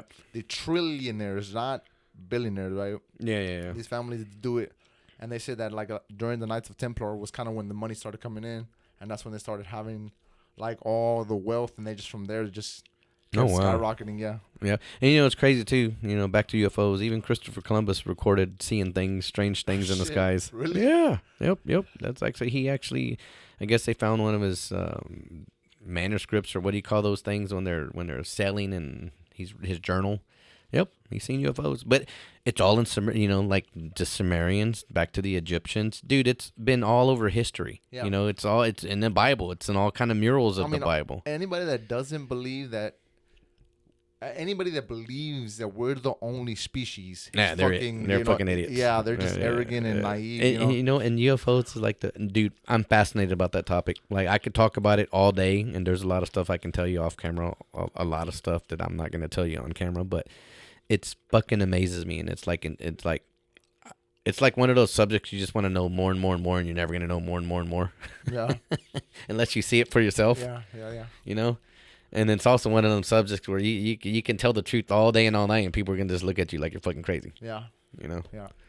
So, but I'm glad that at least we can have this conversation because you find it somewhat intriguing, and you actually believe in stuff like that. So, because I really don't talk about it a whole lot. I mean, all you got to do is care about history and the future. If you think that these 300 years that America has existed is our history, you have to be naive. You have to you don't care, That's just like a sand in the dirt in the dirt, man, and on the beach. That's all it is. Since the beginning of that we like were born to where we're at now. Think about all the shit that's happened, And you know what's crazy? There's more planets in the universe than there is sand on every single beach on Earth. Oh shit! Think about it from that perspective. Yes, there's more planets in the universe how small we are than a grain of sand in all of our beaches on planet Earth. There's a little video. It's actually from a cartoon called Rick and Morty. Mm-hmm. But it's there's this thing called we are consciousness experiencing consciousness, right? Oh wow! So we go in. The cartoon zooms into this guy's brain, the kid, and it just goes in and it zooms out, and it's something. It repeats itself again and again, but it gets bigger and bigger. So like think about like at the end of Men in Black, the aliens. Like it zooms out to the galaxy, and the aliens are playing marbles like with the galaxies. We're like think about an ant pile and how small they are. And then we're the ant pile on the Earth, right? And then the Earth is the little spectrum on the galaxy in the Milky Way, and it just gets bigger and bigger and bigger and bigger. Like it's never ending, Yeah. So we really are like, dude, it's crazy, bro. And then we only live so long, and then when we die, like our kids. They're going to pick up our footsteps, and guess what? They're not even going to know the whole truth or see the whole truth. Yeah. Our lifespans are very, very short. Yeah. And that's what's crazy. Maybe we were designed that way so we could never see the whole picture, I don't know. I think we used to live longer. I think we used to live like 400 years. You think it's genetics? I think it's our lifestyle. I think they've changed us. Like you said, like it's planned for us to live. Like us drinking this plastic and us wearing the boxers we're wearing and breathing the air we're breathing and growing our apples in certain soil, Yep. It's all designed to not get us to live because on paper, scientifically, our bodies could last 120 years right now. Oh, wow. So before, they used to last like 400 years, right? So. But what do you think changed that, though? Like, just, do you think it's genetics and like, over time? Yeah, or like, it's over time. Life got easier. We didn't have to walk 100 miles or 10 miles to go get a glass of water, out of the well. Let me throw a pickle in. No, not a pickle. Let me throw something in. What do you think? Okay, we were talking about giants earlier. So you know how the dinosaurs walked the planet a long time ago. Mm-hmm. They've actually found hieroglyphics of humans alongside dinosaurs. Yeah. So there was actually humans during the I guess the prehistoric times. Mm-hmm. What do you think that if the giants lived amongst them? You think that could be a possibility that we don't know about? Yeah, I mean, shit. They're probably the ones eating the dinosaurs. The fucking. There were cows to them. Yeah, cows and chickens. You know how we no, but I always thought about that because I've always known I've always been fascinated with the giants that have walked the planet because they really don't put a timeline to it. Yeah. They just say there's giants. But when I just found this out recently that there was hieroglyphics that were found, and I don't remember where, but there was actually pictures of human beings alongside dinosaurs. Yeah. Or like humans drawing these dinosaurs, because back then you only draw what you see. Mm-hmm. You know what I mean? And there has to be some truth to that too. I mean, especially if you draw a dinosaur 100 feet tall and the human 100 feet tall, but you see another drawing over here with a dinosaur that big and then the us that Yep, small. that Like small, yep. it's specific. And Yeah. think about the old architecture. The doors, they're huge. You know, like why the fuck why do you need a door that big? You know? Yep. What do you think's going on in Antarctica? Yeah, oh man, you got me eye on that. So you gotta tell me about that. Oh man, I have a story that I've read. It's You know, if you Google, you know, there's actually a hole in Antarctica, and if you do Google Earth, the hole's not there. oh shit. Yep, and there's actually, you know, Antarctica used to be a lot of greenery. It used to be, I mean, hell, I mean, you know, there's a lot of things like there's a big, I think recently within the past few months, a big old ice shelf. I think the size of it was the size of one of our states. I don't know how big it was, but there's another podcaster that I was listening to, and he was just talking about it, and you know, that they found a lot of life. You know, once It melted. a part of the ice shelf fell off and it cracked, and they found like a lot of life that there shouldn't have been no life there, which was kind of fascinating. But yeah, over the years I've heard a lot of crazy things. If you go back to remote viewing, that Sean McGriddle or I just completely fucked his name up. Anyway, he remote viewed McGriddle. McGriddle. I wish I had my phone. My phone's fucking dead, sitting over there looking at us. But anyway, he remote viewed. There's four mountain ranges on Earth where extraterrestrials reside. Okay. One is in Alaska. One mountain range is in, and I'll tell you these offline because I don't want to say the wrong thing to you. But anyway, one is in Alaska. One is a mountain range between Italy and Spain. One is in a mountain range in Australia, and then the last one is in Antarctica. And all these, and when he remote viewed these, they all are in communication with each other, but they don't want us to know of their existence. Yeah. Basically, is what he was saying. Yeah.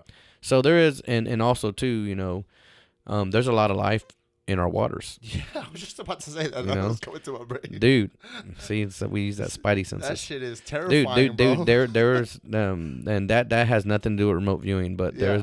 there are a lot of alien bases Bro, around the yeah, world think about that shit, bro. that are in our waters. It's like when we talk about space, that is right there. You know, Yep. like And think about it. If you think about it, they're not really.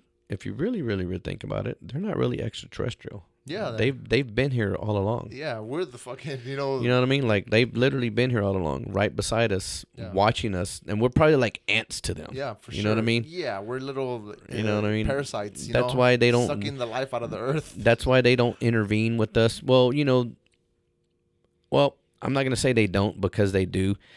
They only intervene whenever we are gonna damage the earth or their home. For Yeah. example, like when that nuclear, actually, and this is true because it was caught on video in Japan when they had that nuclear meltdown, Yeah. and also in Chernobyl Uh-huh. when they had that nuclear meltdown. yeah. So let's go to Japan first. When they had that nuclear meltdown, and this is like, I don't know why, if it was classified, they classified it, or it wasn't broadcast on mainstream media.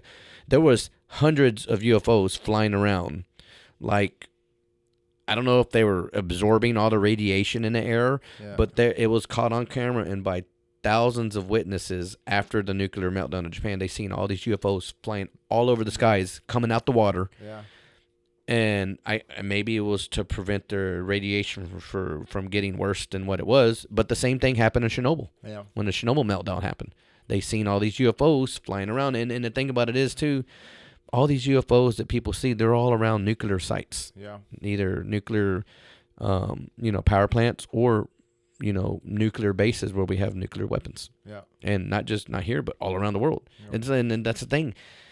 It's not just located in one area. It's happening all around the globe. Yeah. Like literally, and people don't talk about it. Yeah. Yeah. They keep it hush hush. They don't say anything. Yeah. But the shit's very real, staring us in the face. Yeah.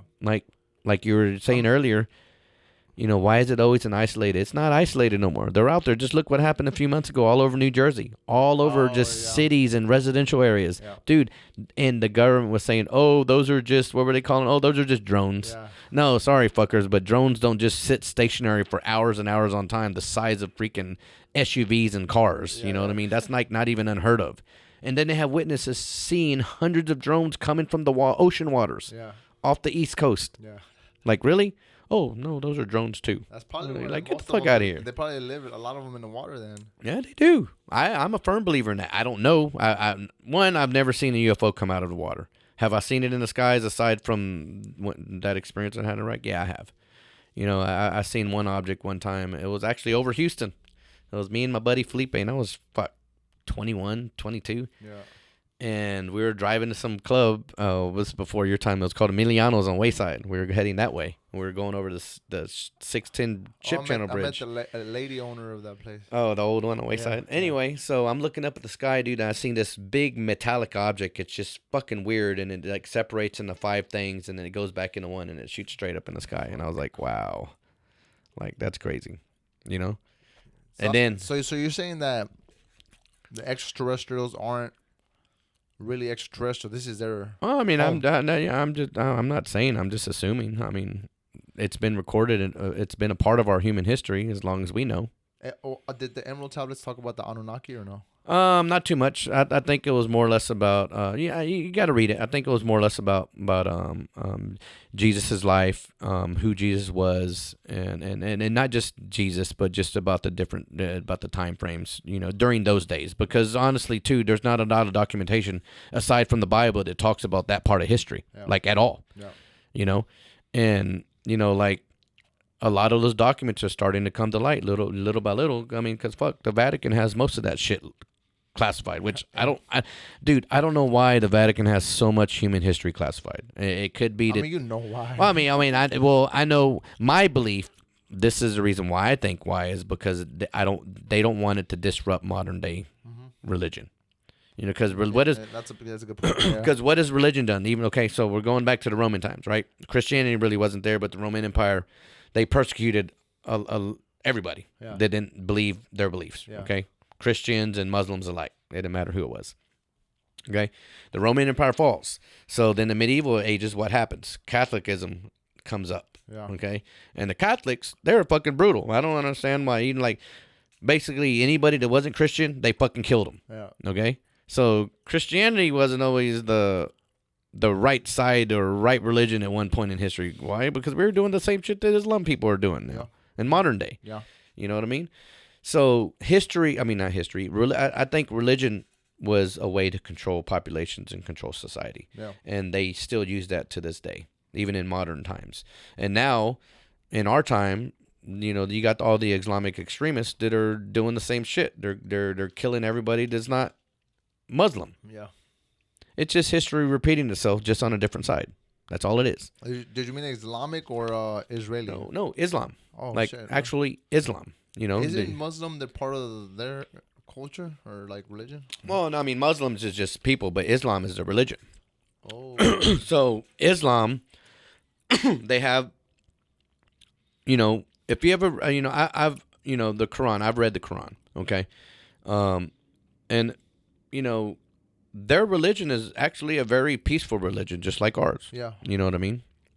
You know, they have a prophet Muhammad. We got Jesus. Yeah. Only differences. I mean, hell, and they could be the same person, and we really don't even know. You know what I mean? I don't know. There's a lot of similarities. I mean, yeah, there are, but again, you know, I don't like talking about religion because it's a touchy subject, and plus, I don't believe what most people believe. Okay, but I'm more or less on lines of human history and fact. Yeah. Okay, but there's also a part of Islam that they're extremists, and anything that goes against the Quran or anything that goes against the Islam religion, you know, they'll kill you for it. Yeah. You know what I mean? Just Fast. like the Christians. Yeah. Anybody that wasn't Christian or wanted to worship Jesus or Mary or whoever, they fucking kill them with the sword.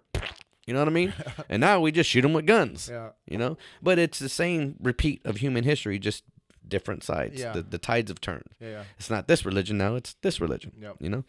And it just mind boggles me because it doesn't matter religion or religion, humanity is just always part of death Yeah. and carnage and chaos Yeah. since the very beginning of time. Yeah. You know. I also think that when you say that there's one government or one world government, I think those are the people that have all the answers. I mean, hell, I'm pretty sure Elon knows. He just ain't saying nothing. I mean, God, he's the fucking richest man in the world. I mean, if I would assume if I was the richest man in the world, I would want to know about everything. And look what he's doing now. He gets that Neuralink that puts, that transplants. That puts a transplant in your brain Yeah. to where you have telepathic abilities. Like that shit. Even before that transplant, guess what? Telepathy is very real. Yeah. Like psychokinesis is Yeah. very real. Yeah. Another thing that the CIA and researched and investigated was like telekinesis.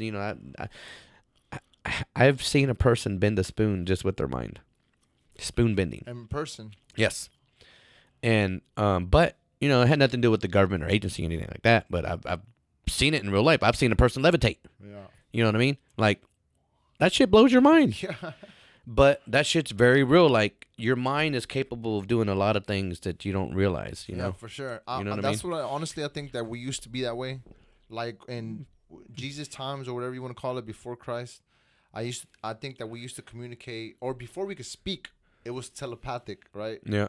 And I think that that's why we lived so long, because we were more like not physical, but we were like a spirit. We were spiritual beings born and floating around and living for eternity until we decided that we wanted to die, right? Yeah. And the way we would communicate was that, and our energy would always live. And then little by little, we kind of started becoming physical and greedy, and money was invented, and we started becoming like these real beings. Like imagine if you and me never ever heard of birthdays and aging and time, right? Yeah. How young would you look, and how much energy would you have, and you know what I'm saying? Because even the fucking years, our year is supposed to be 13 months, 28 days, right? And then I forget if it was King James or something that changed it, right? Like think about October. What is October? It's 8, right? Yep. I'm gonna December throw 10th. I'm gonna throw you another pickle in your bucket there. Who created the concept of time? We did, humans. Yeah. Okay. So with consciousness, everything is in the now. Everything Mhm. everything is Present.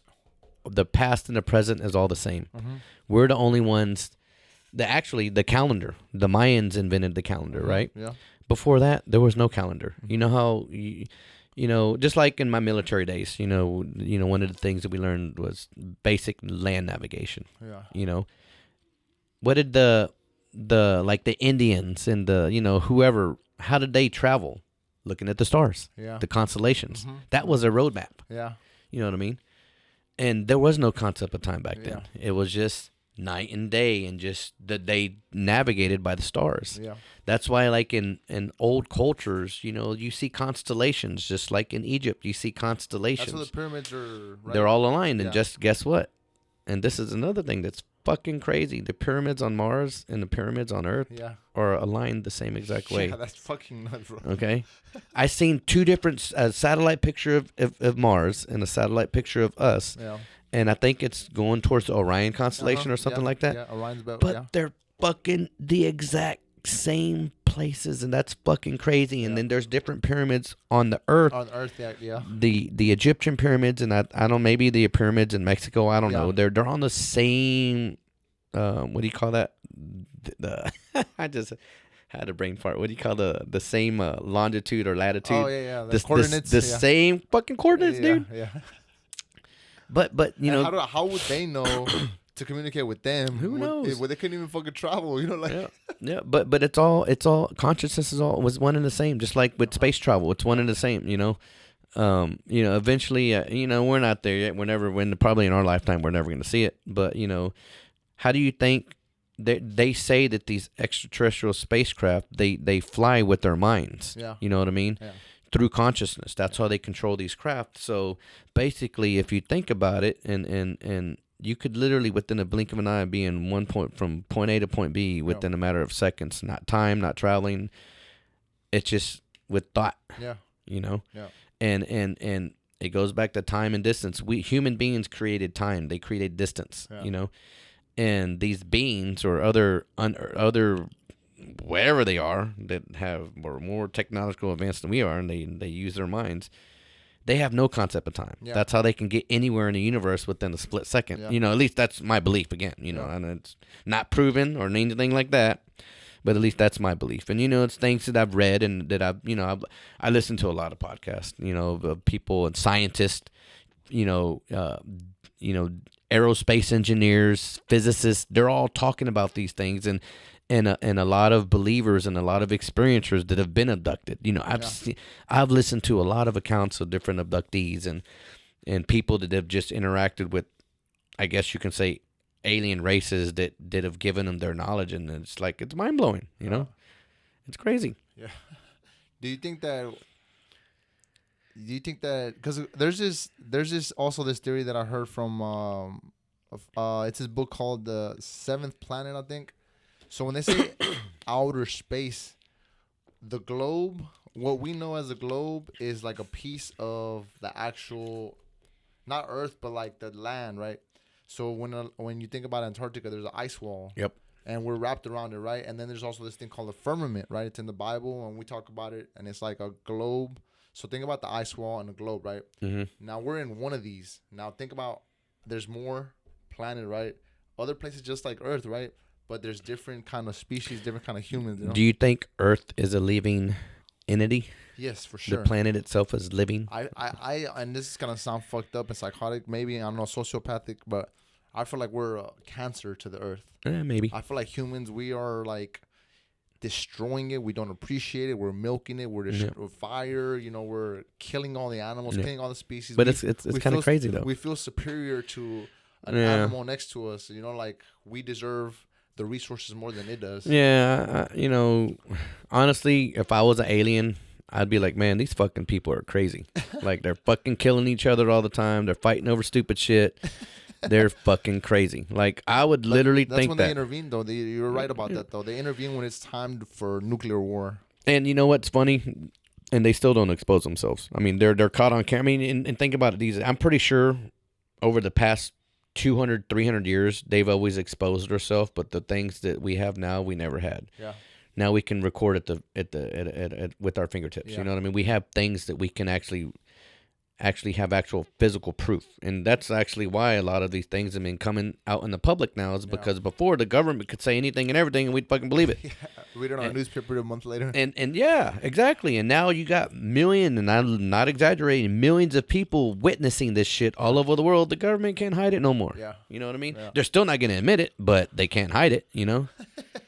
I mean, if you think about it, you know what I mean? Because it's not just our government. All these other governments are dealing with the same shit, you know?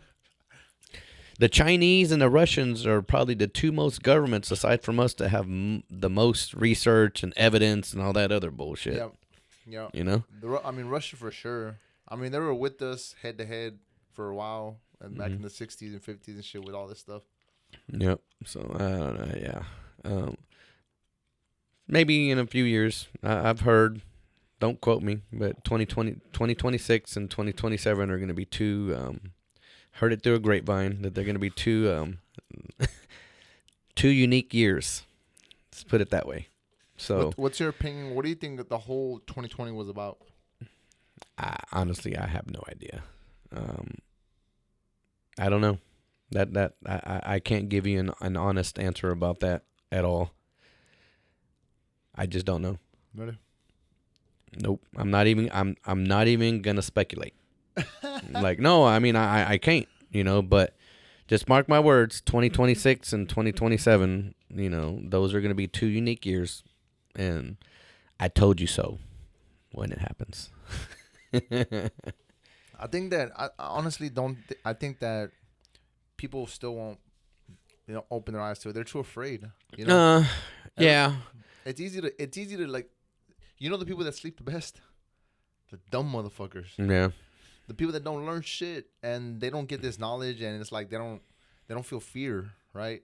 Yeah. But they also don't feel anything else. You know what's funny though? I mean, that's a yes or no question, because I've been exposed to a lot of things that most people will never hear or see in their lifetime, and I'm not even exaggerating on that. And I can, I have problems sleeping just due to other things, but I'm gonna die one day, and I know there's life after death. Yeah. You know. Uh-huh. You know, all I can do on this planet is live the best life I have, and what time I got left. This is one of the reasons why I want to start this platform, is because I want to help as much people as I can. But I honestly and firmly believe that if you can have a heart and help as many people as you can, that when you reincarnate or when your soul goes to source, Yeah. you know, Mm-hmm. you will come back and you will live a better life, or Yeah. you know what I mean? Like, you know, like life exists. Uh-huh. You know, we're just not going to be in the same vessel. You know, Uh-huh. we might not have the memories, but you know, we'll be somewhere else. You know, and with that being said, though, I've watched a lot of reincarnation documentaries too. Yeah. Uh-huh. A lot, and a lot of psychic documentaries of children that are, you know, that grow up being psychic. And there's like 4 different type of psychic abilities, and the government's done a lot of research on this shit too. Like everything that's weird and paranormal, the government already knows about it. Yeah. Like literally, Skinwalker Ranch, Yeah. a lot of paranormal, a lot of UFO, a lot of poltergeist activity. You know, Yeah. people always thought that poltergeist had to do with demons and the devil and biblical shit. Yeah. Well, guess what? That's not true. Yeah. You know what I mean? Even with UFOs, there's a paranormal aspect to it. You know, Yeah. it's called the hitchhiker effect, you know, where they'll be exposed to shit and then they go back home. There's many people that have gone to the ranch and they have an experience over there and they come back home and something follows them back home. And then it's like poltergeist experiences in their own home. They've also had experiences of people, and this is weird too, that pay for, and this has actually been documented cases. You know how they have live video feed that you can subscribe to watch over there. Yeah. And there's actually been, I guess the best way to say it is, poltergeist activity coming through the internet or video camera into somebody's home, and then they experience poltergeist effects as well. Like, I'm not even making this shit up. It's actually happened. It's Yeah. been documented. The government knows about it. It's been investigated. And they don't talk about that either. Yeah. Like, poltergeist activity has nothing to do with I mean, I'm pretty sure maybe if people believe it has to do with angels and demons or whatever that all that is, because that's another thing. Everybody learns all about the Bible, but guess what? No one knows anything about demons or the devil other than they're bad. Yeah. You know what I mean? Which Yeah. is true. Yeah. You know? And I'm that type of person. Like, if I'm going to know about one thing, I want to know about everything. You Yeah. know what I mean? Uh-huh. But there's no documentation for you to read up on that. I mean, yeah, they got the Satanic Bible or whatever that is, but there's really no documentation out there on the light or the dark, other than the Bible, the Quran, the you know, modern day religious scripture. That's it. Yeah. There's actually like no books you can read to explain like what this is or what this isn't, you know? Yeah. And I find that fucking weird too. It's like we're just controlled and just fed information. They also say that the people that win these wars destroy a lot of the shit, or put it in the Vatican, or like the Library of Alexandria, Yeah. right? I'm pretty sure I'm pretty sure there's documentation somewhere that explains human life, human existence, human consciousness. I mean, Yeah. goddamn, the government's been researching this shit for 60 plus years. Yeah, we shouldn't have to. They like, got to know something. We shouldn't have to dig this hard just to find the shit that makes us who we are. Yeah. You know? Yep. So, but yeah, I mean, but you know, that's, you know, going back to the, you know, the reincarnation, that's, you know, there's a lot of reasons why I want to help people. It's not just because of my own personal problems or, you know, or yeah, it is, but, and I want to help myself get better, but I also want to help other people. But it's also a spiritual aspect that if I can do good in this life, then maybe my afterlife or whatever comes next is going to be a better experience Yeah. for me. You know what I mean? And I've just recently been thinking about that, actually the past probably year, ever since I started listening to all these different podcasts and watching all these different documentaries and videos. Yeah. And there's a lot of good documentaries out there that hardly no one sees Yeah. or watches. That's very real.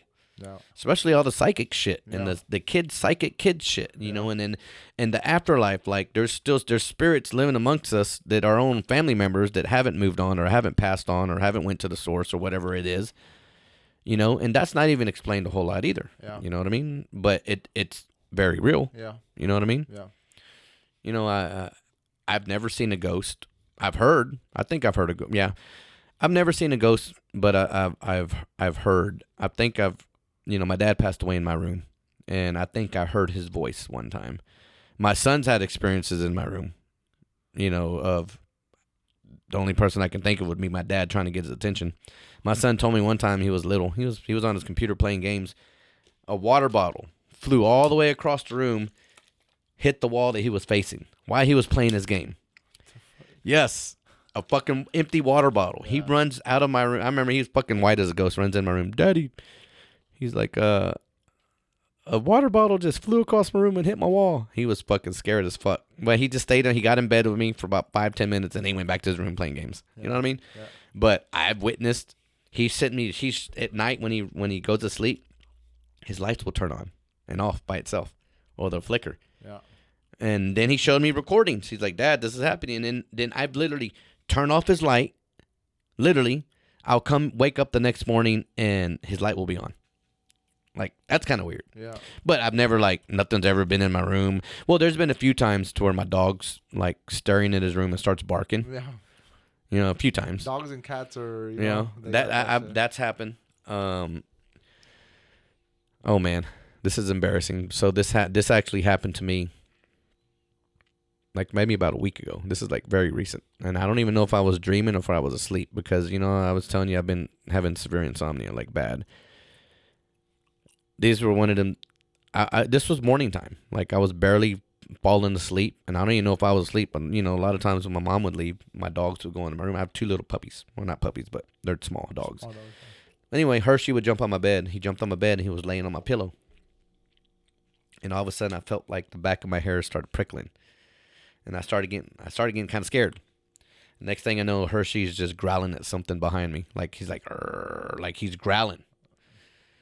And then I just stayed still. I didn't even want to look. I just stayed still. I let the moment pass. Yeah. And then he jumped off the bed onto the floor where Bella was at. Okay. And I think Bella started whimpering or something, but something was literally behind me or something was in the room somewhere. Yeah. I just didn't look. Yeah.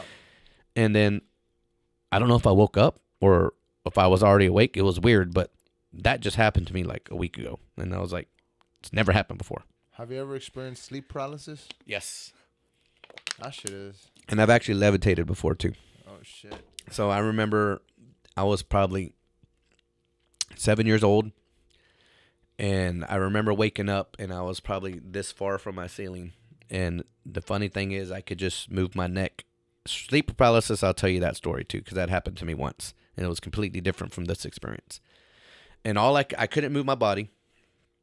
I was like this with my hands, and I was like this, and I couldn't move my body. All I could move was my head, and my eyes were open. Yep. And I fucking freaked the fuck out. And soon as I snapped or woke up or whatever, I freaking just fell down on my bed. As soon as I hit my bed, I freaking ran running to my parents' room. Yep. And I'm like, there's something in my room or something happened. I was a kid. And all I remember is my dad asking my mom, is Jason on drugs? I'll never forget that. My dad literally asked my mom, if Jason's on drugs or doing drugs? But yeah, that fucking freaked me out, dude. I was inches from my ceiling. Yeah. And then sleep paralysis. Yeah, I remember one time I was falling asleep or asleep, and then I woke up to felt like a heavy, something that was heavy on my chest. And then it went up to my face and started sniffing, like I can physically hear it. And I thought it was my dog. I had a dog, Dreyfus, because my dog would jump on my bed too at night sometime and lay down on me or with me. And so when I went to hug my dog, there was fucking nothing there. This is right after I heard the sniffing. Yeah. And that's when I got fucking scared. I was perfectly fine, it was pitch dark in my room. I couldn't hear nothing. I still had my eyes closed. And I said, hey, puppy, I said something to him. And I went to hug him. And when nothing was there, I could still feel the weight on my chest. But nothing was there. And this was after they started sniffing my face. Yeah. That's why I thought it was my dog, because I heard the dog collar. I felt something jump on my bed. And then I heard it walk. I felt it walk on top of my chest. And then it sniffed me. And then when I went to hug it, nothing was there. And that's when I fucking freaked the fuck out. I just got so scared that I froze. I couldn't even move. Yeah, fuck that. I couldn't even scream. I was literally trying to scream and I couldn't get anything out my mouth. And then I had to dude, I was fucking terrified. And I had to let the moment pass. And then, But those are only 2 things that ever happened. After that, I got up you know, if I literally ran to my parents' room again, and I had told my mom and dad, hey, there's something in my room. I don't know what it is. I thought it was, and I tried to explain to them, I thought it was my dog, but it wasn't my dog because when I went to hug it, you know, there was nothing there, and they thought I was fucking crazy. But yeah. But those are only two things, and those were when I was little. Other than that, nothing's ever happened until what I just told you like a week ago. All right, thank you guys for watching. I appreciate you, bro. Yep. Good Thank you times. for being here, bro. Hey, we got to do this again, and like I said, I really want to figure out a way we can actually help and reach people. Yeah. Like, I really want to do that. I really do. Don't forget to like and subscribe and comment your thoughts and share it for us. Peace. Thank you. Dude, that's fucking awesome.